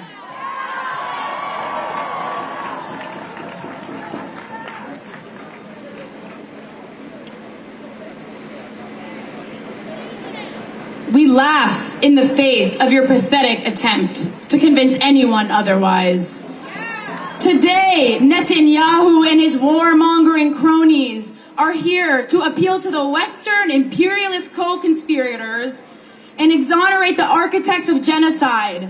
They plan to shake the blood-soaked hands of their sponsors and profiteers and clink glasses with the U.S. politicians and puppets. They are here to distort the truth, intimidate us, and elevate the tyrannical Zionist narrative. But we are here to tell them that we will not allow it. We are the red line, and we will not be crossed. We are fueled by the samud of our people who continue to rise from the rubble, and we commit to rebuilding Gaza, our homeland, and a liberated future for us all. Today and every day until Palestine is free, we will elevate the voices of our people, honor our martyrs, and resist by any means necessary. Remember that where the martyr falls, the poppy blooms. We will honor all our martyrs, all our fathers, mothers, sons, and daughters. Thank you.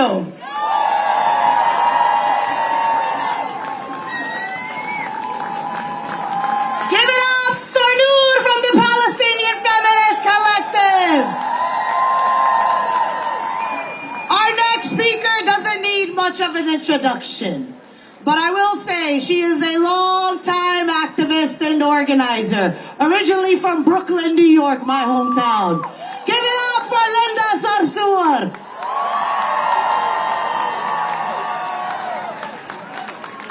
Assalamu alaikum. May peace and blessings be upon you all. I have one very simple message for all of you today. Beware of those who tell you that nothing that you have done matters. The reason that Joe Biden is not at the the top of the nomination of the Democratic Party is because of you, my friends. The reason why Kamala Harris is not presiding on Benjamin Netanyahu, the war criminal speech in Congress today, is because of you. The reason why dozens of members of Congress are boycotting the war criminal Benjamin Netanyahu is because of you. Don't let anyone take your small victories from you. Your work matters. Your sacrifices matter. Your mobilizations, you coming outside, matters, and it is not in vain. I want to say to the young people, those who sacrificed their scholarships, their graduations, their future employments for the people of Palestine, that will not be in vain. Don't be surprised that a war criminal has been invited by a country that harbors our own war criminals. And at the top of that list is President Joe Biden. We got a lot of work to do and nothing changes. It doesn't matter who the presumptive nominee is for the Democratic Party. You stay outside. You stay focused. You don't get distracted. We want a weapons embargo. We want to end military aid to Israel. We want unconditional aid to the people of Gaza. We want to rebuild Gaza. And we want to end the genocide against the Palestinian people. So let us be very clear. Our votes are still to be earned. We will not be pawns in a political system that does not give us the demands that not only we deserve, but are the right thing to do for these political entities. And lastly, I will say this. There is nothing that any of us here are sacrificing that is close to the sacrifices of the Palestinian people. And I promise you here today that one day all of us will travel to a free Palestine and we will sit on the beaches of Gaza and watch the children of Gaza play, enjoy under bright skies, and it will be because the American people said no to genocide and yes to freedom for the Palestinian people.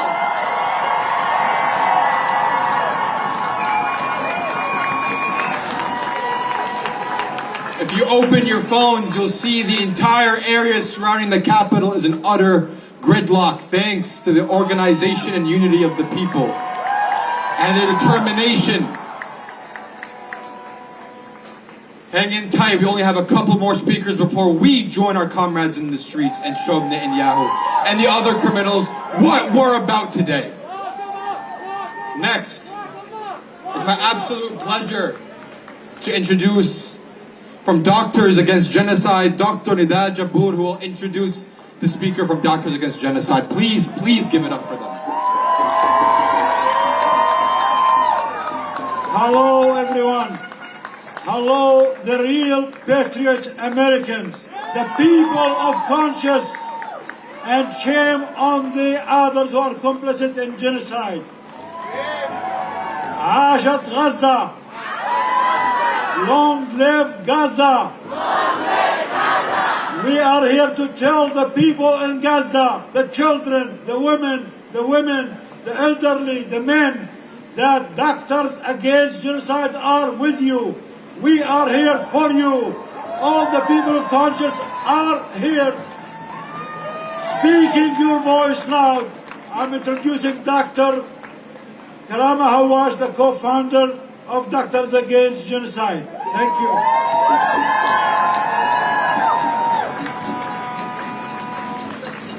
Good afternoon.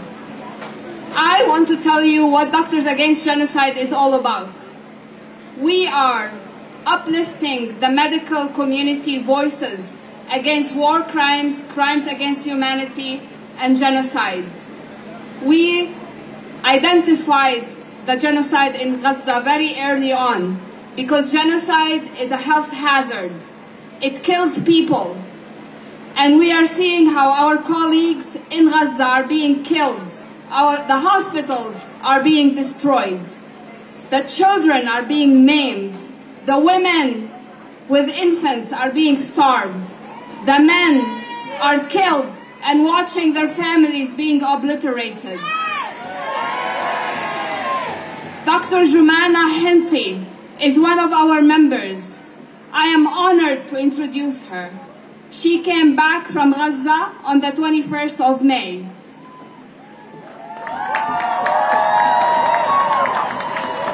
Assalamu alaikum, peace be upon you.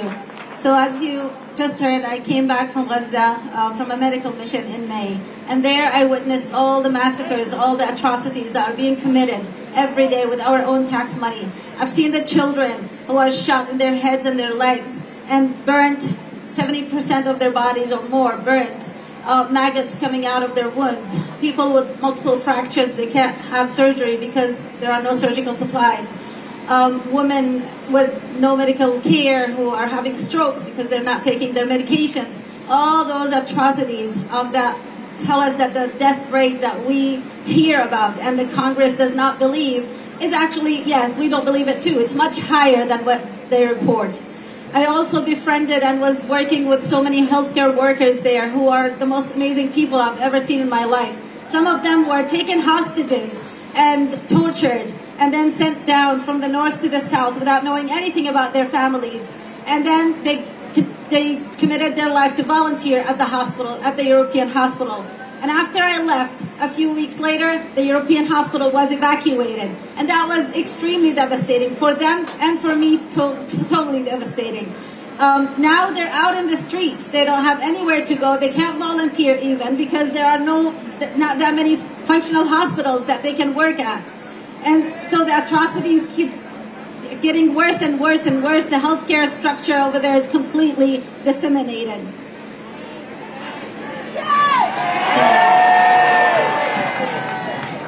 So I have a few messages today. One, the first message is for you, the great people who have come from all around the states, and the people who couldn't come, but they continue to work there every day to support and stop this genocide, to support the people of Gaza and stop the genocide.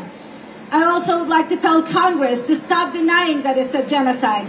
Welcoming a war criminal and a genocide maniac to Congress is shameful. Shame on you. To our colleagues in healthcare here in the United States who are denying the atrocities that are being committed every day, and our medical organizations that have not said a word condemning the genocide. Shame on you. History is being written, and we all know when we assure you that you are on the wrong side of history. And last but not least, to our beautiful people of Gaza, we will never surrender. We will never stop fighting for you. Stay strong. We are with you. And most importantly, Allah is with you. Free, free Palestine! Free, free Palestine! Long live Gaza! Long live Gaza! Gaza will prevail! Gaza will prevail! Gaza shall prevail! Gaza shall prevail! War criminals should be held accountable. War criminals should be held accountable. Thank you.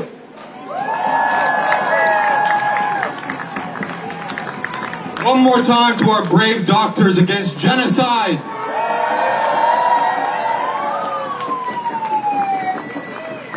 Just so you guys know, all the blockades that we've been talking about throughout the day, all sorts of people have been involved in them.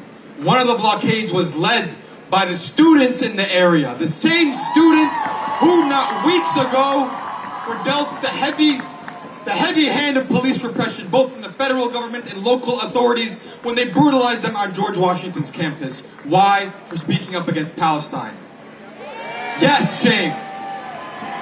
And so it is my deep honor and pleasure to introduce our next speaker from the DMV Students for Justice in Palestine Coalition. Please give it up for Noor.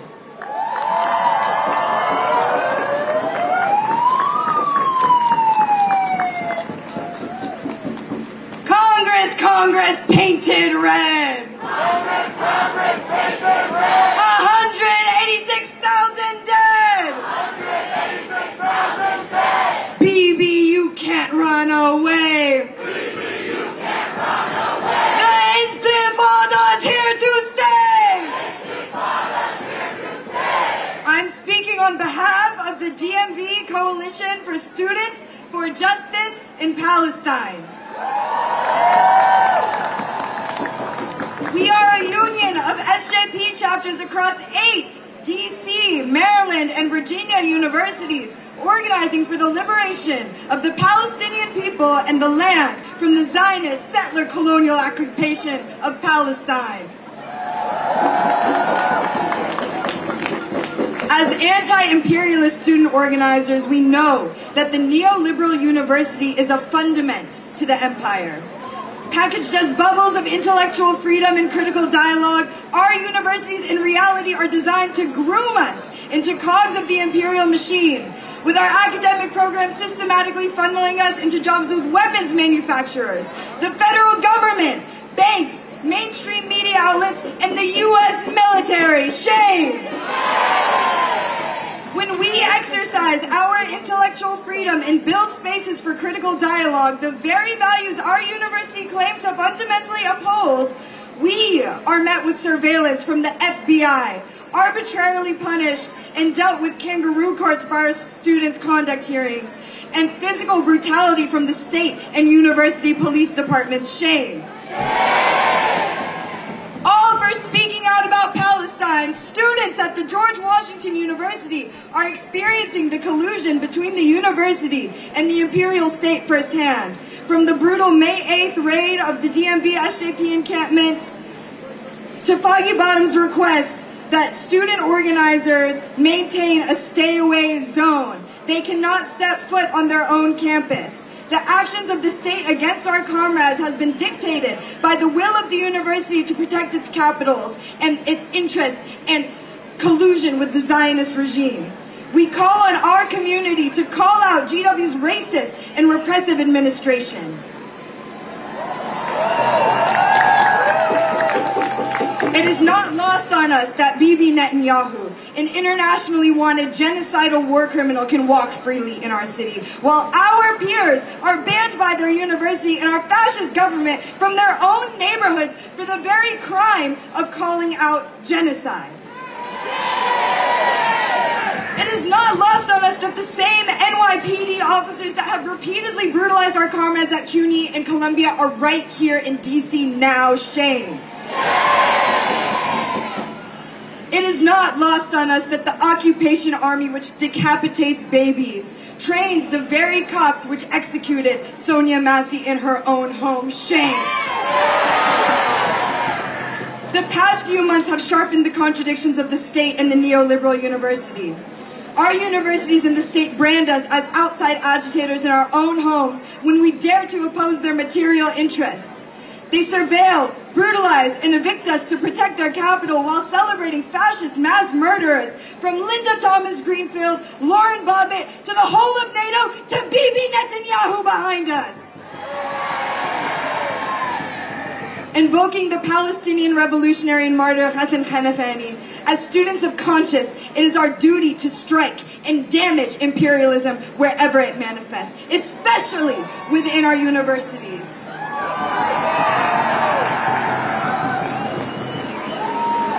We operate in service of the world revolution, in service of realizing liberation and justice for all colonized, imperialized, and exploited peoples. We call on all students, all people of conscience, to get organized in the collective struggle for liberation from the imperialist death machine. The imperial beast is nothing more than a paper tiger. It appears tough, but in reality it is a flammable, pathetic creature that can be knocked over and destroyed by a gust of wind. From D.C. to Bangladesh to Palestine, the student intifada is underhand. It is undefeated. Our victory is inevitable. Liberation is inevitable. Free, free Palestine. Free, free Palestine.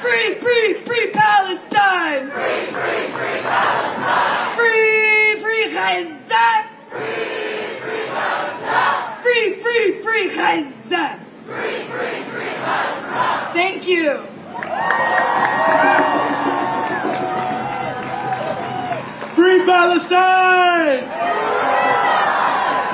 I want you all to give a warm welcome here as we start to round out our program to Malak from the Palestinian Assembly for Liberation!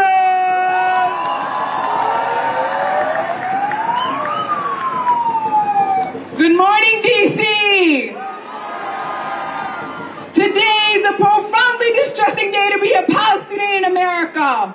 Over the past 9 months, the Biden administration has dishonored the principle America claims to stand for. The Palestinian Assembly for Liberation not only condemns, but is disgusted by the visit of Benjamin Netanyahu to Congress. The United States has shamefully welcomed a war criminal to speak in the halls of its so-called democracy. Let me be clear.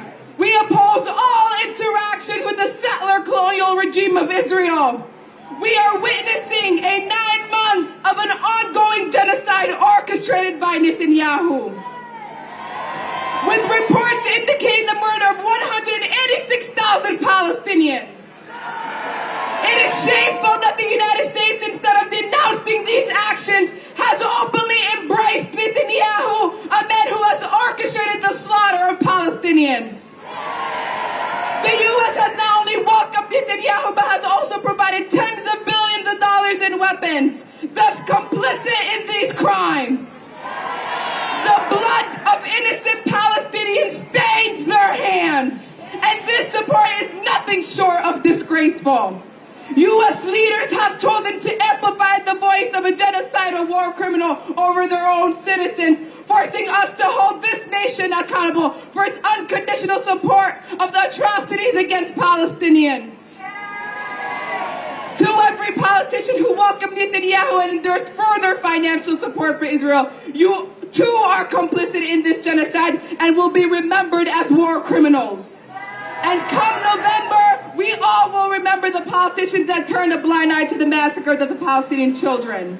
The time for silence is over. We must stand against all those who are complicit in this genocide. The world is watching, and so are we. The revolution is here, and it's promising a near liberation and right to return for all Palestinians. And today, I confidently say that Palestine is almost free.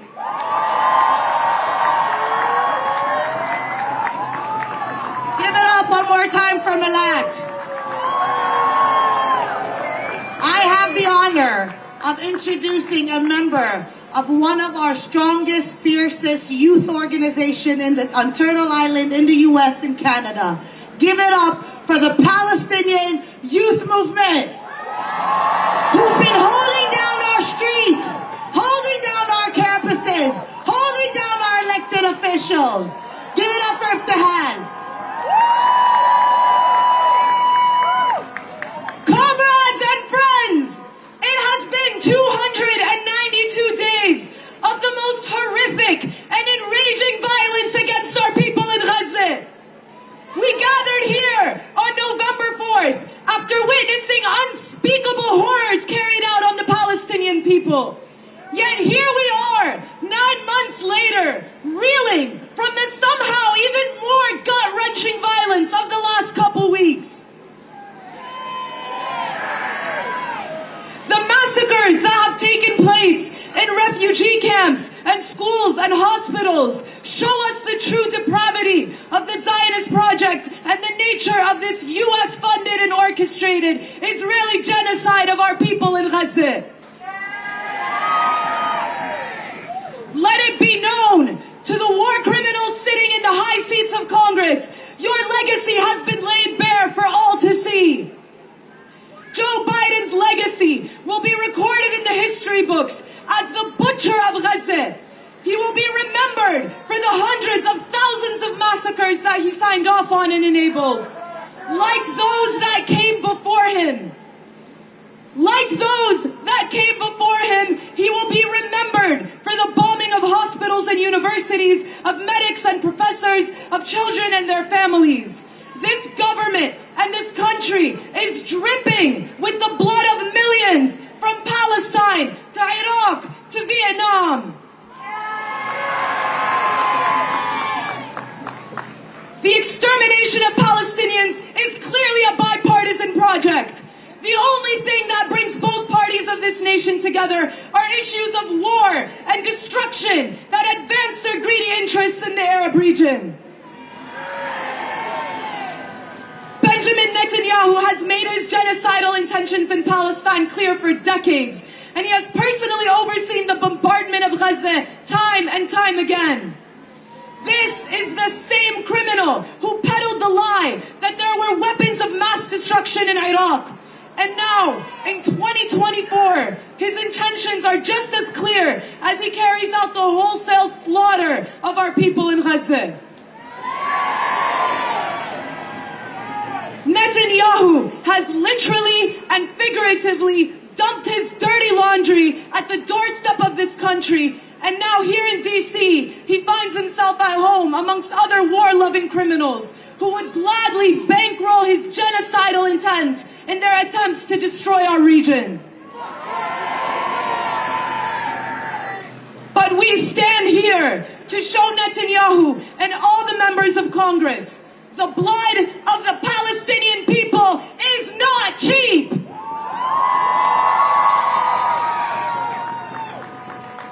When we see footage of children clutching the shoes of their dead parents, of incinerated children who have been burned beyond recognition, of parents holding the remnants of their children in plastic bags, we have not grown desensitized. We have only grown angrier. We have only grown more committed and more organized.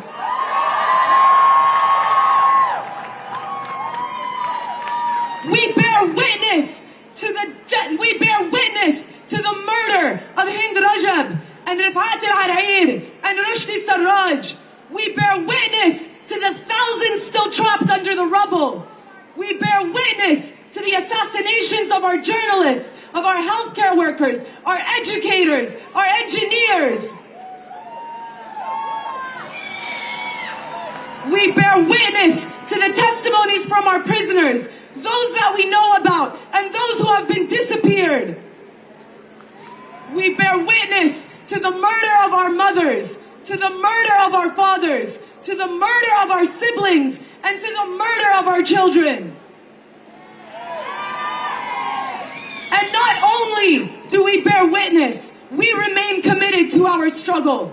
Our struggle is one of dignity and honor and steadfastness. Just as our people are insistent on life, just as they have already started to rebuild structures as the bombing continues, or pitch tents atop the rubble of their homes, we learn and affirm life from them. So we gather here in the thousands, and we will continue to gather and continue to protest. We will continue to occupy spaces in the names of our martyrs, block bridges to force this country to reckon with what they are doing, and bring Palestine with us wherever we go. From Higgs Hall to Shuhada Square, there is nothing you can do to stop the will of the people. We will continue to carry the struggle forward. We will not rest until we see a liberated Gaza, until our prisoners are free, until we see a free Palestine from the river to the sea. Are you ready to march? Come on, y'all. I said, are you ready to march? We're going to start marching out in this direction here to well, you see where I'm pointing here, to Constitution and 3rd, to my left, your left, my right, stage left or right, one of them. Just go to your left. We're marching out there. Let's move orderly in that direction. Down Constitution and 3rd. You'll already see people moving behind the banners. Also, please give a big round of applause for our interpreters, our sign language interpreters.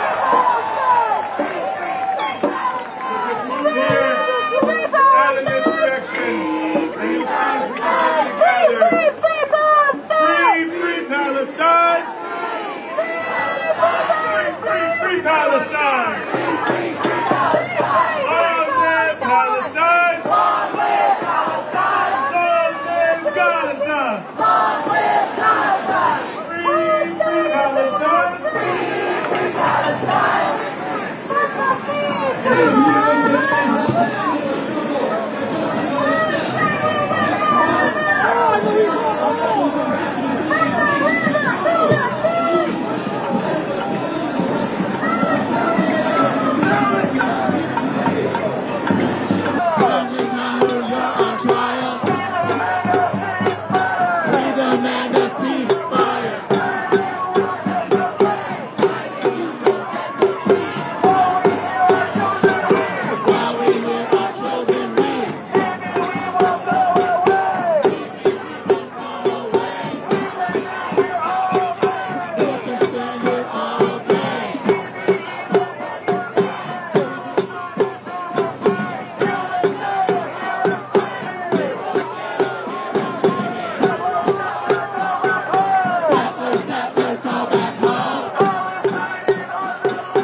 Alright, so here we have the NYPD SRG lined up with their bikes. Por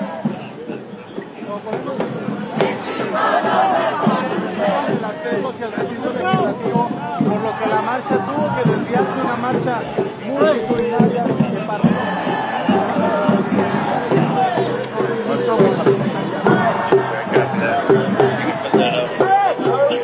Estuvo muy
exercising our constitutional right to go to the point of the protest.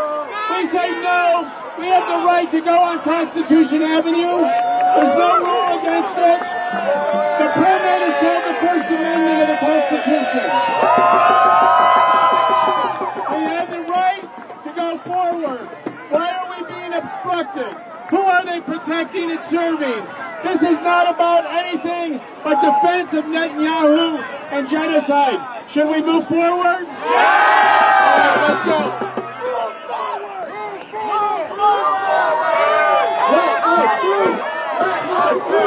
Let us do! Let us do! Let us do! Let us do! Let us do! Let us do! Let us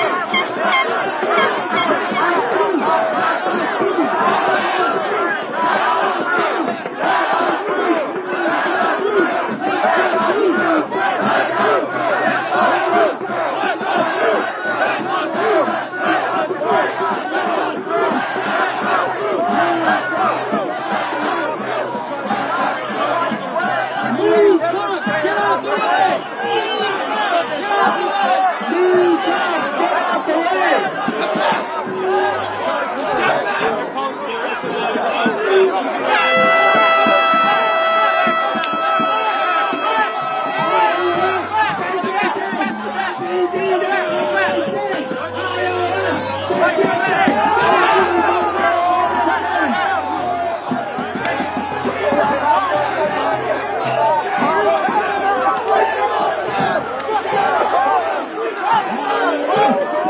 All right, so police are spraying pepper spray.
about sharing this. Smash that like button, share this.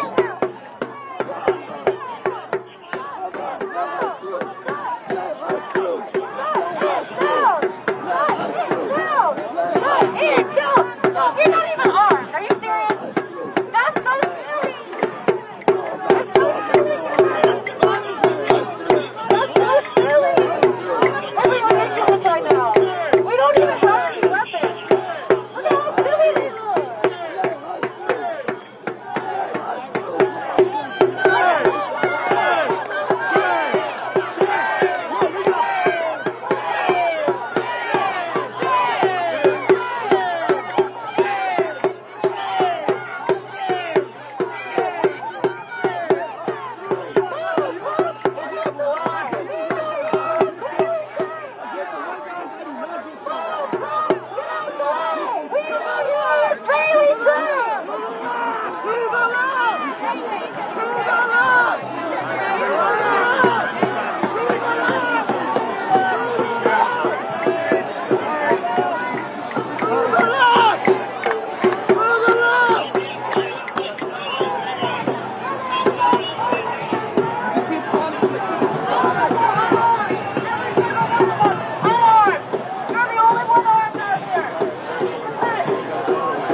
Because the closer they get, it's going to get more intense. Hey, right.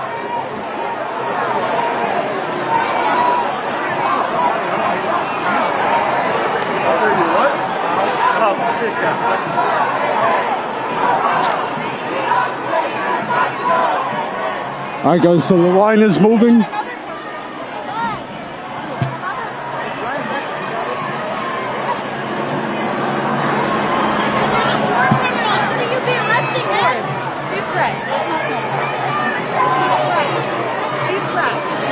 All right, we got journalists, other people who were sprayed in the mix-up. As you see, pouring water in the eyes. My face is burning, my arms are burning from the spray.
it's hard to tell what's going to happen here.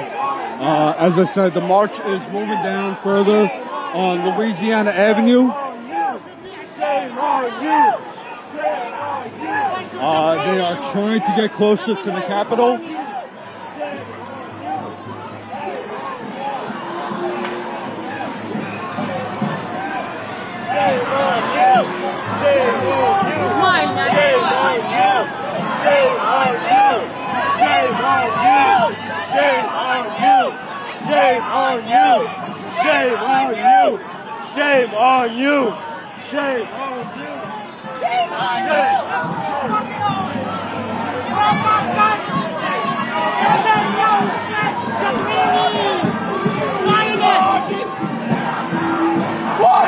Guys, this is why on-the-ground reporting is so important, so crucial to have on-the-ground reporting. So please help keep us here. Become a member, subscribe, share our content.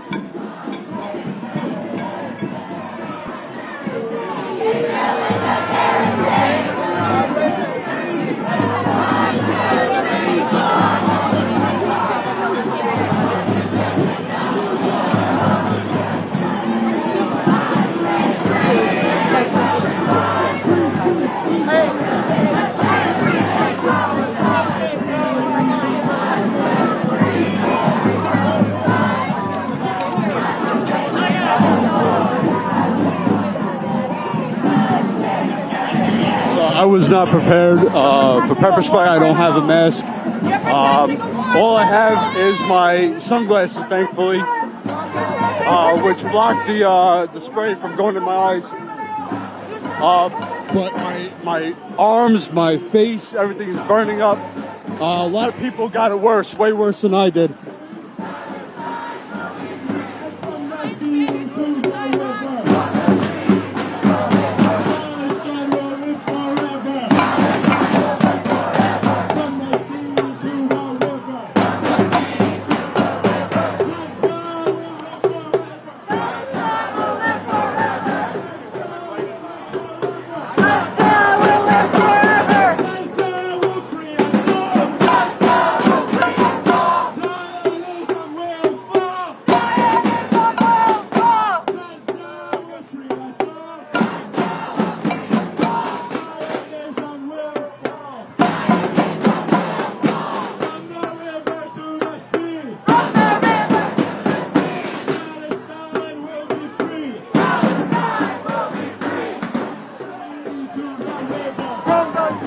Alright, let's go look at these cops now as they're in riot gear. As you know, on January 6th, they were not prepared like this.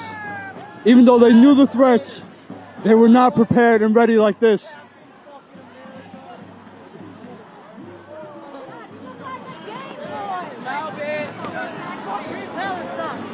your dad's real I know they're the fucking road warriors. Behind the shield, man. Come on, bro, behind the shield. Go home, New York. You're not wanted here. Don't watch shield. Johnny Shield's for this. Johnny Shield's for this shit. Pussies. You're not wanted here. Go home. Johnny Shield's for this shit. Pussies. All him pussies.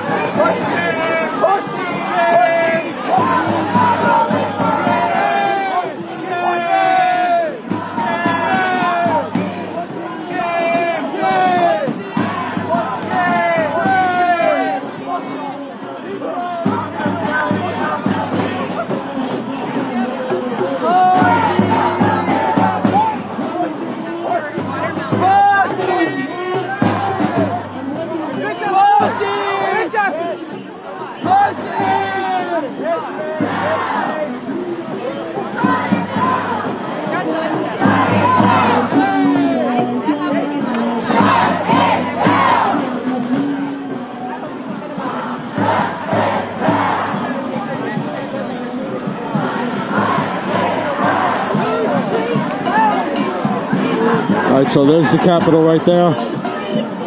Alright, police are on the move to follow the march. They have Alright, see the guns that they're holding, those are pepper balls.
Can you mute Phil, please?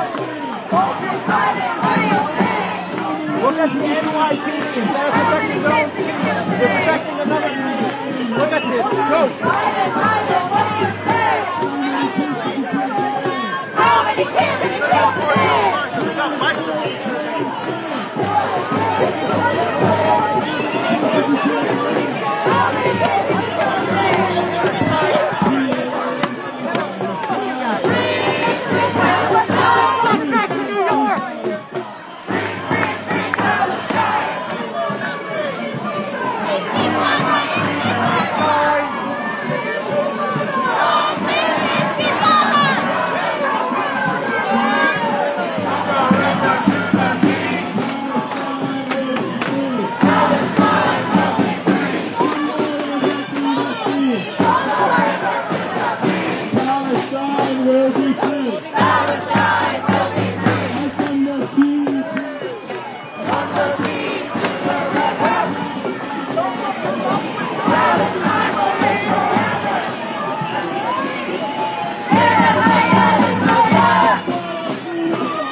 Guys, listen, I don't know how much battery life I have left on this live view.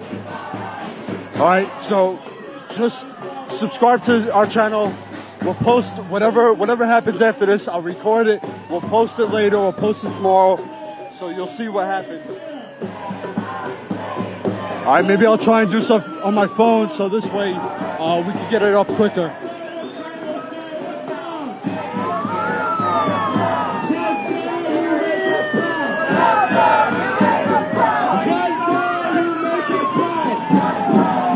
There's a small group of Israel supporters.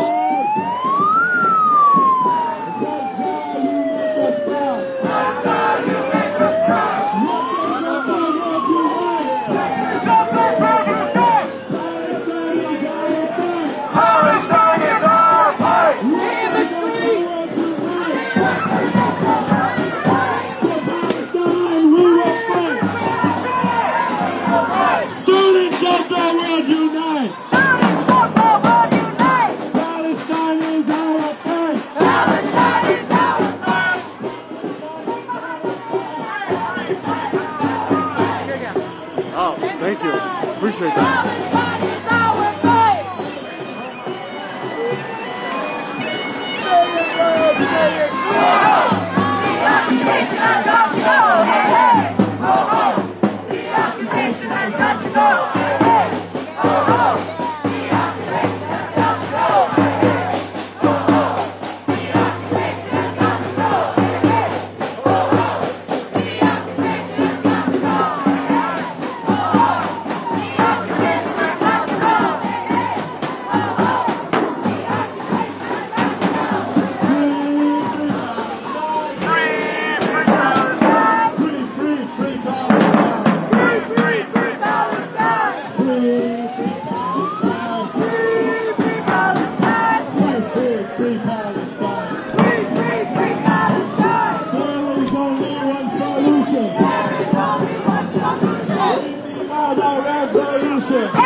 All right, here's where NYPD is staged. You see all the vans, you see them lined up here, NYPD.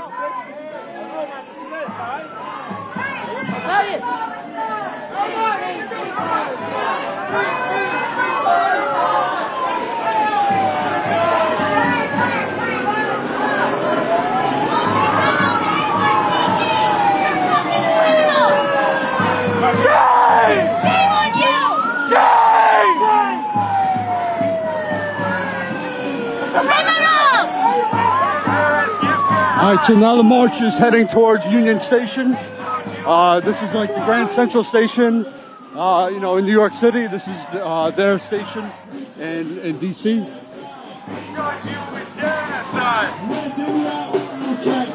Netanyahu, you can't hide. We charge you with genocide. We charge you with genocide. Over 40,000 dead. Biden, your heads are red. Over 40,000 dead. Over 40,000 dead. Terrorists, your heads are red. Terrorists, your heads are red. Over 40,000 dead. Every one of your heads red. Get behind the banners, y'all. Get behind the banners. Get behind the banners. Everybody please get behind the banners, get behind the banners. Get behind the banners. Alright guys, I just want to take this time Free to check Palestine. my battery on the lobby, see how much time we have. Free Palestine. Alright, we got another 15 minutes. Palestine. Free Palestine. From the river to the sea.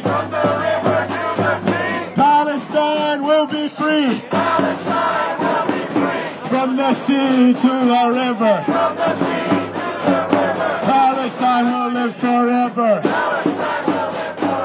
We want justice, you say how? Stop bombing Rafah now. Free Palestine! Free Palestine! The people united will never be defeated! The people united will never be defeated! United will never be defeated! The people united will never be defeated! The people united will never be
Guys, we are less than 5,000 subscribers away from hitting 200,000.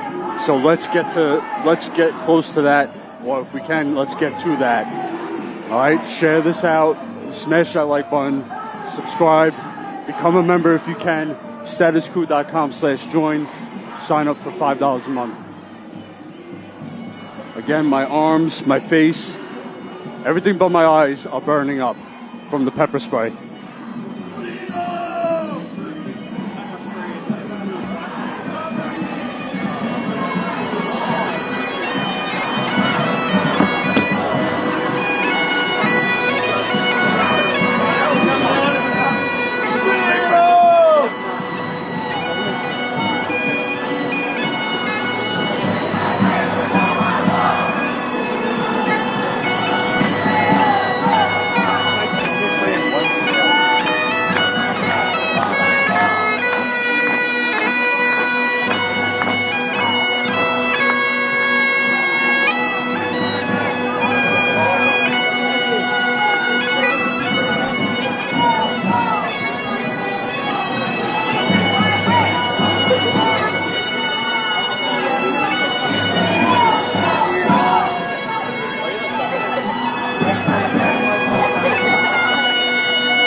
Can I ask you how you feel about having to maybe vote for Kamala? For Kamala? I think I'm becoming more and more enamored over time. Yeah, I think she'll do a good job. I think she's the one for the job. And I really respect what Biden's accomplished over the last 4 years. And I think that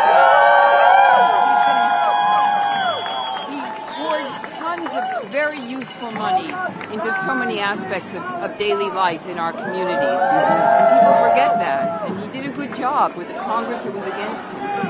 So we've got to honor him for what he did accomplish with the Infrastructure Act and the Inflation Reduction Act, the COVID relief bill.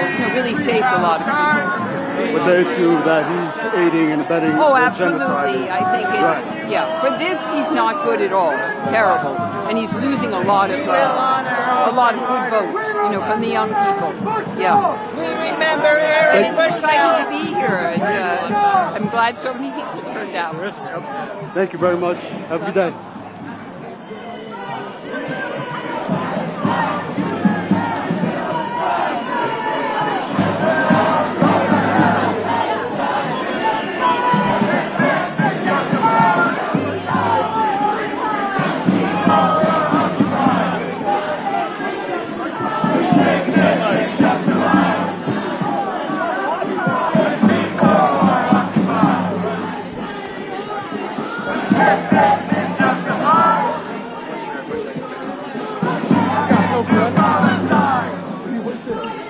Keep it moving, keep it moving. Biden, Biden, you can't hide. One of the rural lines. Biden, Biden, you can't hide.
stay in front of the march. The march goes back for blocks.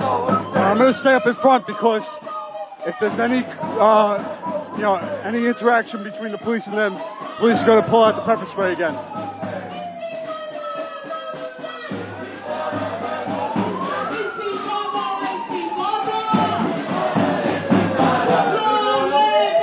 And what's even worse about just the pepper spray on my face and my arms is that the sun is beating down on it.